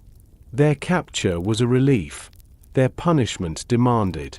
But the fever of vengeance swept more widely than justice. Accusations spread quickly, often without proof. A careless word overheard, a grudge long held, a rumor whispered in fear years earlier, all could become reasons to drag someone into the street. In the blur of liberation, the careful weight of law was often absent. Those accused faced punishments that were harsh, sometimes immediate. Some were beaten, some shot, some imprisoned. Others were humiliated publicly, their guilt displayed for all to see. Crowds gathered in squares to watch, eager to see collaborators exposed. The thirst for revenge was not quiet or hidden. It was open, loud, and raw, as though the city itself demanded release from the shame of occupation by pointing its finger inward. The fury did not fall equally. Men who had collaborated politically or economically often faced courts or tribunals in the weeks that followed. Their punishments would be shaped by judges, their names recorded in official proceedings. But women accused of collaboration, particularly those who had formed relationships with German soldiers, met their punishment in the streets. They were dragged from their homes, their hair hacked off with shears or razors, their heads shaved bare as crowds jeered. Swastikas were painted on their foreheads, lipstick smeared into mocking symbols. Some were forced to march half-clothed through their neighborhoods, their children clinging to their skirts as onlookers spat insults. These scenes, brutal and public, became one of the most enduring images of the liberation. Women with shaven heads, marked forever as symbols of shame. It was a contradiction that lay heavy in the memory of Paris. Men who had signed papers, delivered lists, or directed roundups often faced their judgment behind closed doors, with time and procedure shaping their punishment. Women, accused of the far less decisive act of intimacy with the enemy, faced immediate humiliation before crowds. The anger of the city, unable to lash out fully at the occupiers themselves, turned against those who had been most visible, most intimate, most easy to accuse. Not every woman who walked with a soldier had done so from affection or choice. Some had sought food for their children, safety for their families, protection from violence. Others had been coerced, the imbalance of power leaving little room for refusal. And some had simply fallen in love, improbable though it seemed in a time of war. Yet the distinctions were swept aside in the heat of vengeance. The act itself, whatever its reason, was judged as betrayal. The city, so long humiliated, poured its shame upon their heads, stripping them not only of hair but of dignity. The fever of vengeance did not end with women alone. Shopkeepers accused of overeagerness in serving Germans were chased from their stalls. Journalists who had written for collaborationist newspapers were beaten or arrested. Policemen who had worked too closely with occupiers were shunned or dragged before tribunals. Families with reputations for friendliness to Germans found their windows smashed, their names shouted in anger. The city, once bound in silence, now shouted freely, and in its shouting, justice and revenge often blurred. In those days after liberation, Paris was alive with contradictions. Bells still rang in celebration, flags still fluttered proudly, crowds still cheered soldiers in the streets. Yet at the same time, cries of anger rose in courtyards and squares, scissors snipped through hair, fists struck, voices condemned. The city was both rejoicing and punishing, both celebrating freedom and tearing at itself. For those who endured the public vengeance, the scars did not fade quickly. Women with shaven heads bore their punishment visibly, forced to carry the shame wherever they walked. Their children, marked as offspring of the enemy, faced mockery in schools and on playgrounds. Families fractured, reputations collapsed, exile seemed easier than staying. For many, liberation was not a new beginning, but the start of another form of suffering. In time, official courts and processes would try to bring order to the chaos, to distinguish between guilt and innocence, between survival and betrayal. Trials would be held, sentences passed, records kept. But in those first days, the city was not interested in procedure. It sought release, it sought vengeance, it sought a way to rid itself of the humiliation it had carried for 4 long years. And so the fever burned, searing deeply into the memory of the city. The liberation of Paris was not only joy. It was also reckoning. It was the city tearing down flags and raising them anew, but also tearing at its own people in anger. It was a reminder that freedom does not wash away wounds overnight, that the scars of occupation run deep, and that vengeance, once unleashed, rarely follows justice. The fever of vengeance passed in time, but its images remained etched into history. The crowds, the shouting, the shaven heads glinting in the sun, the contradictions of a city both freed and divided. Part 12. The Shorn Women, Les Tendus. Among the most haunting images of the liberation of Paris are not only the flags raised high, the crowds cheering, and the soldiers embraced with flowers, but the photographs of women with shaven heads, paraded through the streets under the eyes of neighbors who jeered. These women, accused of having relationships with German soldiers during the occupation, became symbols of betrayal in the days when anger spilled into vengeance. They were called Les Tendus, the Shorn Women, and their story reveals much about the way war punishes, not only with weapons but with shame. It is estimated that some 20,000 women across France were subjected to these punishments, though the exact number will never be known. In Paris, the scenes were unforgettable. Crowds filled squares, eager to watch. Some carried scissors, others razors. Soldiers and civilians, men and women, old and young, gathered to take part in rituals that were as much theater as punishment. The women were dragged into the open, sometimes from their homes, sometimes from the very arms of their children. Chairs were set in the middle of squares, and the cutting began.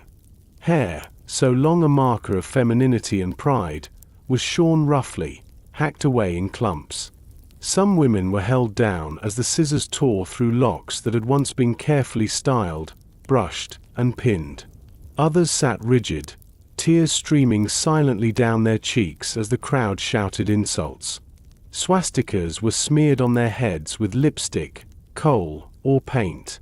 Some were stripped partially of their clothing, their humiliation deepened by exposure. Then, marked and shorn, they were marched through the streets like trophies, the jeering crowds pushing them along. Children stared, some pointing, some laughing. The women carried their shame in the open air, unable to hide. The accusations against them were simple: they had been too close to the enemy. Some had entered relationships willingly, swept into romances despite the war, drawn by affection or excitement. Others had done so out of necessity, trading companionship for food, for protection, for survival. Still others had been coerced, the imbalance of power between occupier and occupied leaving little room for refusal. But in the fever of liberation, distinctions were swept aside. A woman who had been seen laughing with a German soldier, a woman who bore a child with German features, a woman who had been suspected of giving her affection across the line of occupation, all could be condemned as collaborators. The punishment was not about practicality. It did not restore food to the hungry, nor undo the deportations, nor erase the humiliation of occupation. It was symbolic, deeply gendered, rooted in the belief that a woman's body was tied to the honor of her nation. To cut her hair was to strip her of dignity, of beauty, of femininity. To march her publicly was to turn her into an emblem of shame, a warning for others, a way for the crowd to cleanse itself of humiliation by projecting it onto her. What is striking, in retrospect, is the unevenness of the judgment. Men who had collaborated politically, who had written propaganda, who had handed over lists of Jewish neighbors, often faced trials in courts. Their punishments might come later, measured out in tribunals, sometimes severe, sometimes surprisingly light. But women accused of horizontal collaboration faced their punishment immediately, in the streets, under the gaze of their communities. It was public, brutal, and permanent. A shaven head could not be hidden, not for weeks or months. It marked them wherever they went.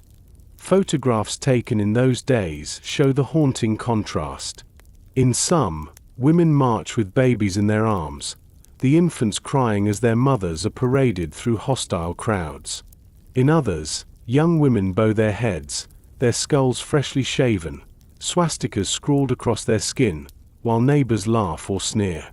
The images capture not only humiliation but also the unsettling joy of those who watched, as if vengeance had become entertainment. The crowd seemed eager, almost celebratory, as though in the act of punishing these women they were reclaiming their own dignity. For the women themselves, the punishment did not end with the moment. It stretched across years, sometimes across lifetimes. Shorn heads eventually grew hair again, but reputations rarely healed. Neighbors remembered, children remembered, communities remembered. Many of the women carried stigma long after the war, treated as outcasts, judged harshly even when their choices had been born of desperation or coercion. Their children, often called enfants de boches, children of krauts, carried their own burden, mocked in schools, whispered about in playgrounds, treated as reminders of shame they had never chosen. In some cases, women who had been punished in this way had also contributed to resistance. Some had hidden fugitives, carried messages, or risked their lives in quiet acts of defiance, even while their personal lives included intimacy with the enemy. War is never simple, and people are never wholly one thing. Yet the crowd was not interested in complexity. The punishment was blunt, and it erased nuance. To walk with a German was enough.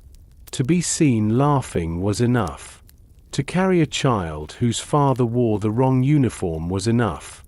Historians later saw in these scenes more than punishment.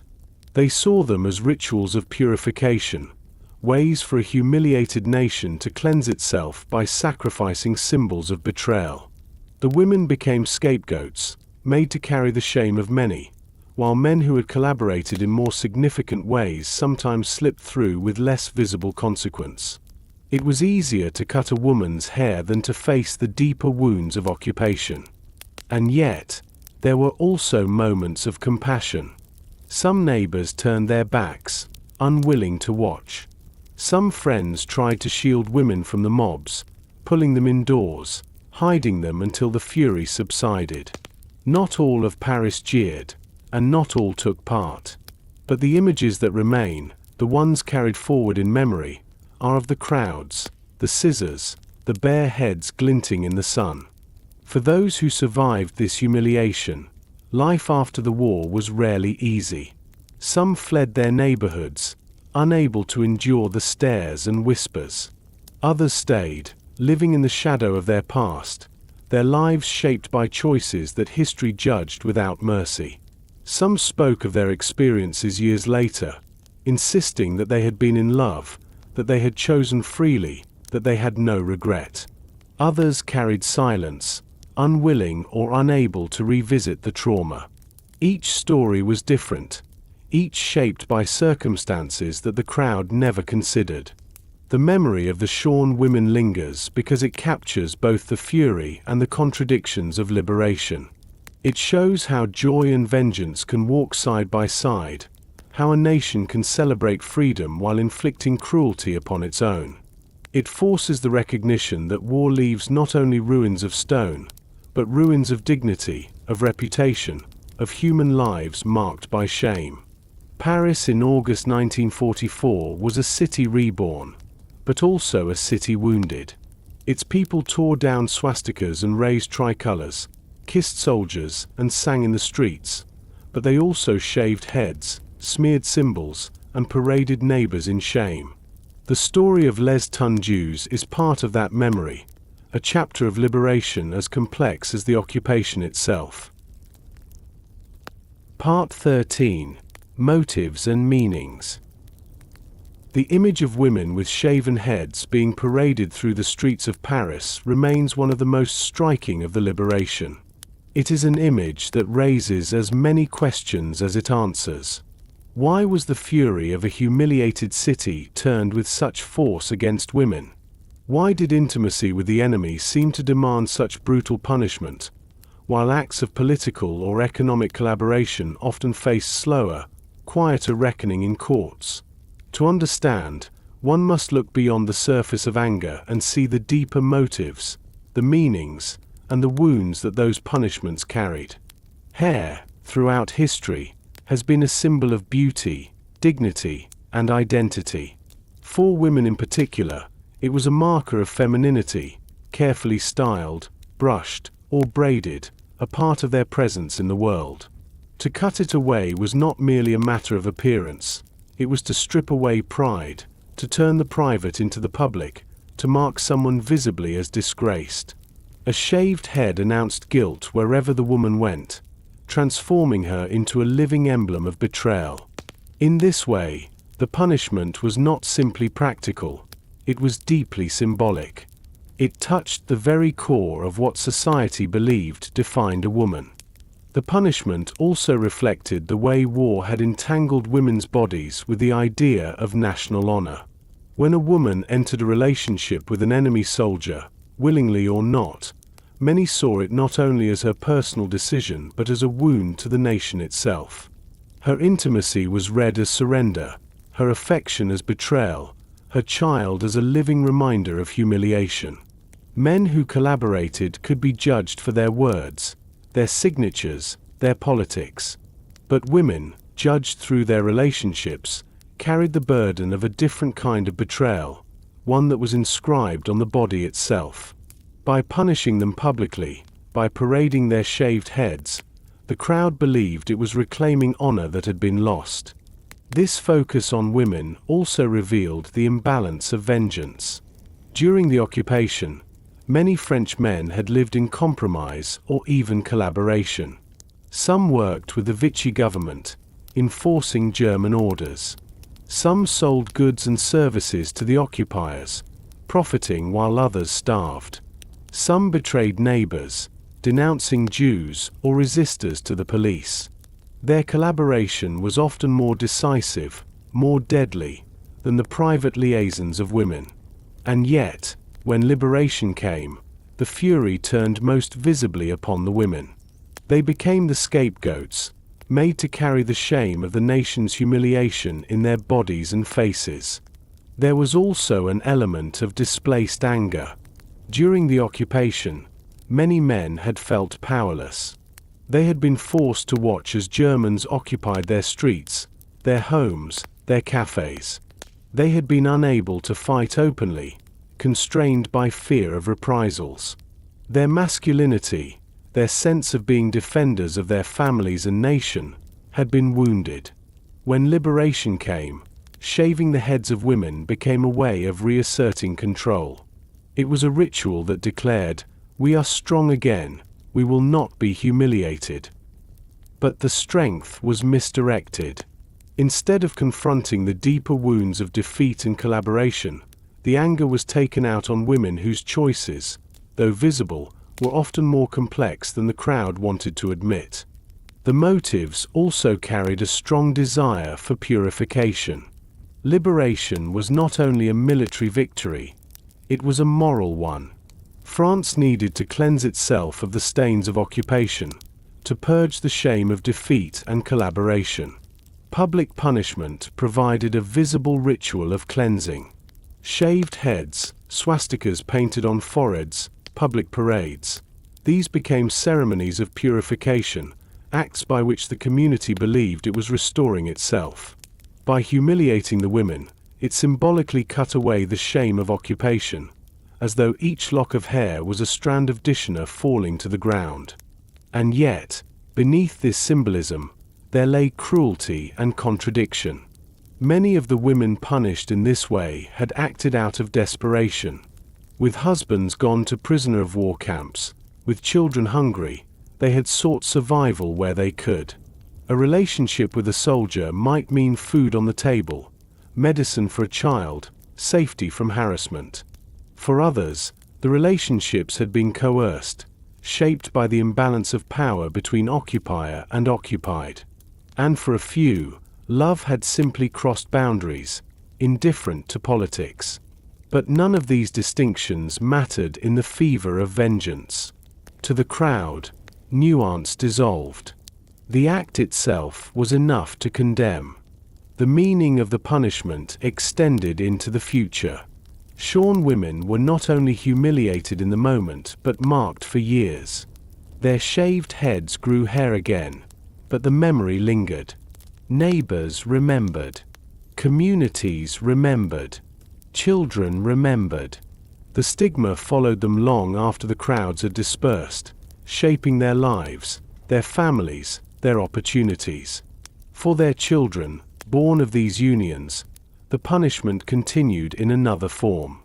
They were labeled as children of Boches, stigmatized by their fathers' uniforms and their mothers' shame. Their very existence carried the mark of collaboration, though they themselves were innocent. Historians, looking back, have seen in these punishments a distortion of justice. True collaborators, those who signed deportation orders, who enriched themselves on Jewish property, who guided German policies, often escaped with lighter penalties or managed to rebuild their lives. The fury of liberation fell most visibly on women, not because their collaboration was greater, but because it was more public, more intimate, more symbolic. It was easier to shave a woman's head than to confront the deeper, more complicated truths of national betrayal.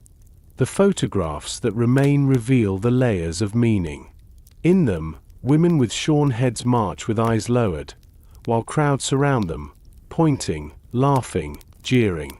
Some carry babies, their small faces bewildered by the noise. Others are young, their beauty stark against the brutality of their punishment. These images tell us not only of the women's suffering, but of the crowd's release. They show how vengeance became spectacle, how justice blurred into theater, how humiliation was used as balm for wounded pride.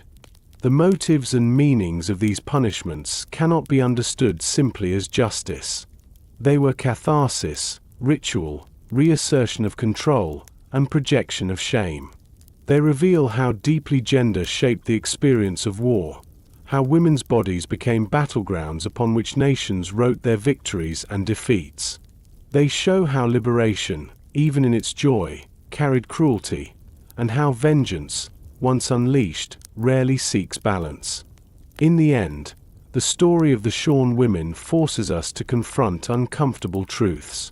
It reminds us that liberation does not erase the complexities of occupation, that justice can be uneven, that anger can fall more harshly on the vulnerable than on the powerful. It reminds us that survival, love, and necessity can be judged as betrayal when seen through the lens of humiliation. And it leaves us with images that unsettle not only because of the suffering they depict, but because of the eagerness with which crowds inflicted it. The shaved heads, the painted swastikas, the public parades, these were not only punishments of individuals. They were rituals through which a wounded nation tried to heal itself. But in doing so, it inflicted wounds that would linger long after the flags were raised and the bells had fallen silent. Part 14. Lives Marked Forever. The punishment of the Shorn women did not end when the scissors were put away or when the crowds dispersed from the squares. For the women themselves, and for their children, the humiliation endured long after liberation. What had been performed in public, under the jeers of neighbors and the flash of photographers' cameras, clung to them in ways that time could not easily erase.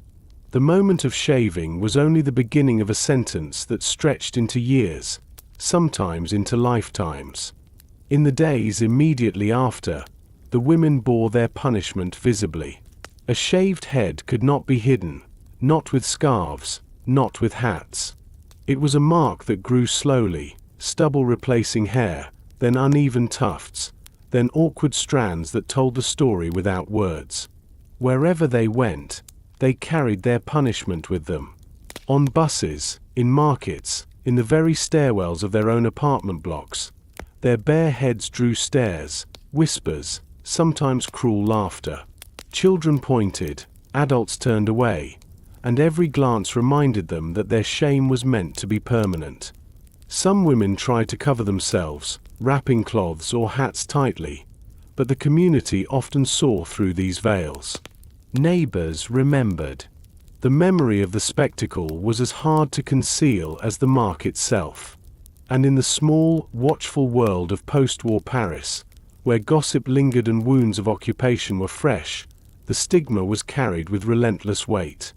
For many, the humiliation destroyed their place in their communities. Families moved apartments, leaving behind neighborhoods where they could not bear the whispers. Others withdrew into silence, avoiding the streets, shrinking their lives to the walls of their homes. A few fled Paris altogether, seeking anonymity in towns where no one knew their faces or their pasts. Yet even in new places, the silence followed. They had seen the crowds, felt the jeers, lived the exposure. It remained inside them, heavy and unspoken. The consequences extended to their children. Babies carried in the arms of shorn mothers became visible symbols themselves, pointed out in markets or schools as enfants de Boches, children of Krauts. These children, born of German fathers and French mothers, carried a burden they had never chosen. In classrooms, other children mocked them. Teachers looked at them with suspicion or pity. They grew up hearing whispers about their parentage, some even denied by extended family who could not bear the stain. For them, childhood was shaped not only by post-war poverty and disruption, but by stigma that reached into every friendship, every introduction, every attempt to belong. Some mothers tried to protect their children by inventing stories, claiming a missing French father, inventing names, reshaping the past into something more bearable. False identities, already common during the occupation, became shields in its aftermath. But the truth was rarely hidden for long. Communities remembered, and memories rarely faded. The children of such unions often grew up in silence, their mothers reluctant to speak, their questions met with evasions. Their lives were marked by absence, by uncertainty, by the weight of secrets. Not every shorn woman bore her punishment quietly. A few spoke defiantly, declaring that they had loved freely, that their choices were their own, that no crowd could dictate the truth of their hearts.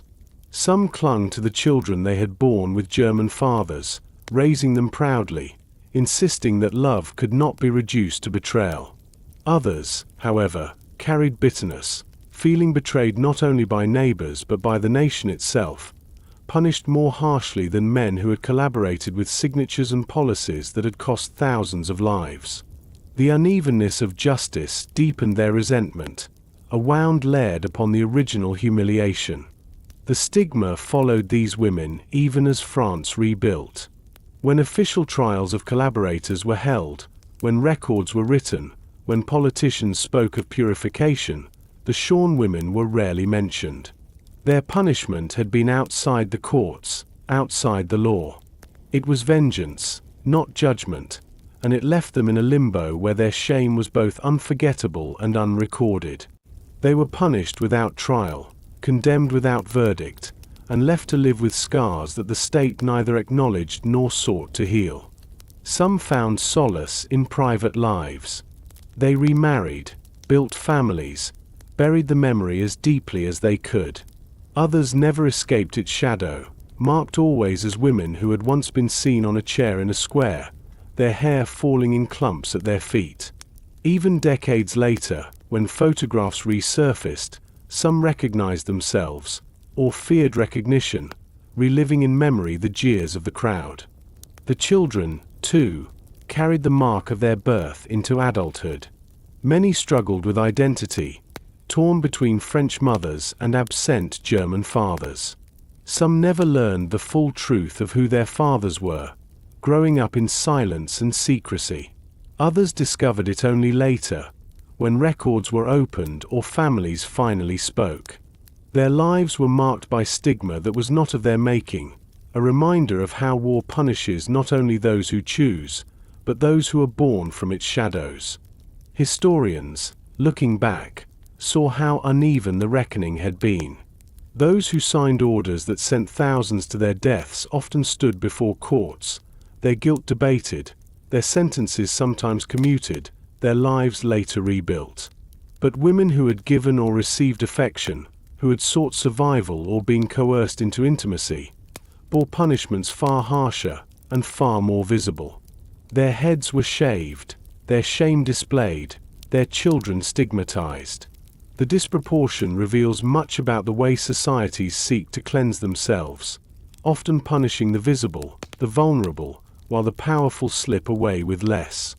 Over time, France began to speak more openly about this chapter, though only slowly. For decades, the memory of les tendus was wrapped in silence, too shameful to discuss, too raw to examine. The women themselves often chose silence as well, unwilling to reopen wounds that never fully healed.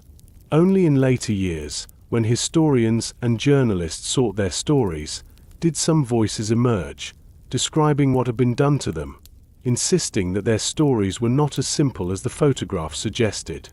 Their testimony revealed the human depth that the crowds had denied. They spoke of hunger, of loneliness, of absent husbands, of children who needed food. They spoke of affection that crossed lines, of coercion that left them little choice, of mistakes that seemed less monumental at the time but carried unbearable cost later. They spoke of injustice, of being punished for acts far less consequential than those committed by others who escaped freely. And they spoke of survival, of the resilience it took to live with the memory, to raise children in the shadow of shame, to rebuild lives on foundations scarred by humiliation. The lives of the Shorn women were marked forever, not because their choices had changed history, but because their punishment had been so public, so symbolic, so cruel. They became vessels into which a wounded nation poured its humiliation, scapegoats for shame too vast to comprehend. In shaving their heads, the crowd sought to erase Dishna, but in doing so, they created a new wound that lingered for decades. Their story reminds us that liberation, even in its joy, can carry its own injustices.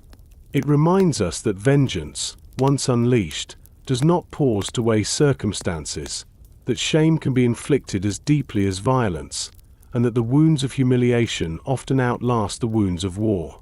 For the Shorn women and their children, life after liberation was not the freedom of celebration but the long, quiet endurance of stigma. Their lives became living testimony to the truth that wars do not end with peace treaties. They continue in memories, in whispers, in scars carried by those who are caught between love, survival, and vengeance. Part 15: Memory, Silence, and Reassessment. When the bells of liberation faded, when flags were folded and barricades cleared away, Paris entered a long season of remembering and forgetting. The war had left scars everywhere, in the empty chairs at dinner tables, in the bullet marks on walls, in the ration habits that lingered even after food returned. But some scars were harder to speak of. Among the most difficult was the story of the Shorn women, their public humiliation, their lifelong stigma, and the questions their punishment raised about justice, vengeance, and the meaning of liberation. In the immediate years after the war, France turned its attention to rebuilding, both physically and morally. Cities needed repair, industries needed renewal, political institutions needed restoration. The narrative that emerged was one of unity, that France, through its resistance, had stood proud against the Occupier, and that liberation was the natural conclusion of its unbroken spirit. This story left little space for contradictions, for shame, for the grey areas where survival and betrayal overlapped. To question too deeply was to risk reopening wounds that many wished to close. The women who had been shorn lived within this silence. Their punishment had been public, but their suffering afterward was private.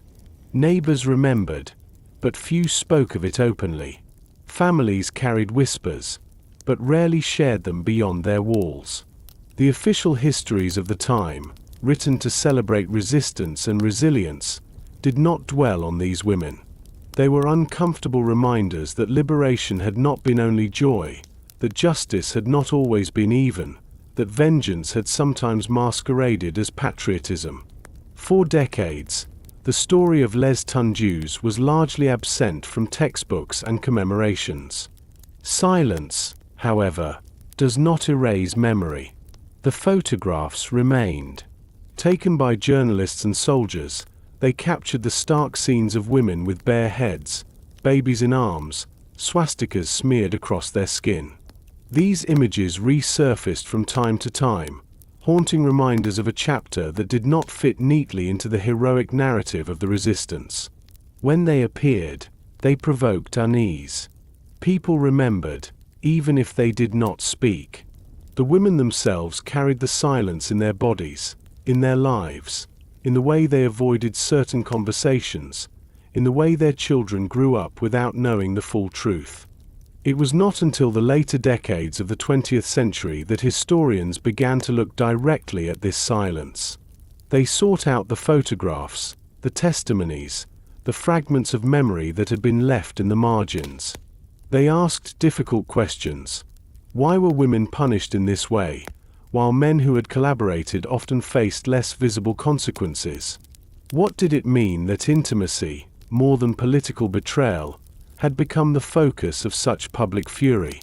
How many of these women had acted from necessity? How many from coercion? How many from love? And why did those distinctions vanish in the fever of vengeance? The answers were not simple, but the act of asking was itself a form of reassessment. Historians revealed that the punishment of the Shorn women was less about justice than about symbolism. It was a ritual of purification, a way for a humiliated nation to project its shame onto visible bodies. It was also deeply gendered, reflecting ideas of honor that bound women's lives more tightly to the nation's reputation than men's. In punishing women, France punished itself, but indirectly, sparing itself the harder reckoning with political and institutional collaboration. As these studies emerged, they gave voice to the women who had long remained silent.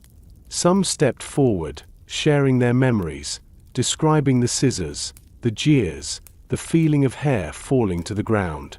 Some spoke of relationships that had been genuine, improbable romances born in the shadows of war. Others described hunger, fear, and the desperate need to provide for children. A few recalled coercion, the inability to refuse when soldiers held power over every aspect of life. Their testimonies revealed the complexity that the mobs had denied. For the children, too, reassessment brought a kind of recognition. Many had grown up under the stigma of being called enfants de Boches. They had been mocked in schools, whispered about in streets, made to feel like outsiders in their own country. As adults, they carried questions about identity, about fathers they never knew, about the shame their mothers had endured. When historians and journalists began to speak openly about their experiences, some of these children found a measure of validation. Their pain was no longer just private. It became part of the wider history of France. The reassessment did not erase the suffering, nor did it provide easy answers. But it shifted the way France remembered. Liberation was still celebrated, resistance still honored, but alongside the triumphs came recognition of the contradictions. The Shorn women were no longer dismissed as traitors without nuance. They were remembered as part of a complex tapestry, where survival and betrayal were often entangled, where vengeance sometimes overshadowed justice, and where the wounds of occupation continued long after the occupiers had left. In modern France, the memory of the Shorn women is approached with more care. Memorials and exhibitions have acknowledged their stories. Historians have written of their lives not only as collaborators but as victims of a society's need for purification. Their images are still unsettling, but they are seen now not only as symbols of betrayal but as evidence of the contradictions of liberation. They remind France that freedom can carry its own cruelties, that joy can be mixed with vengeance, and that justice, when shaped by fury, can wound as deeply as oppression itself. And so, the story of Paris under occupation ends not only with bells and flags, but with reflection. It ends with the recognition that memory is never simple, that silence can last for decades, and that reassessment is necessary if a nation is to understand itself fully.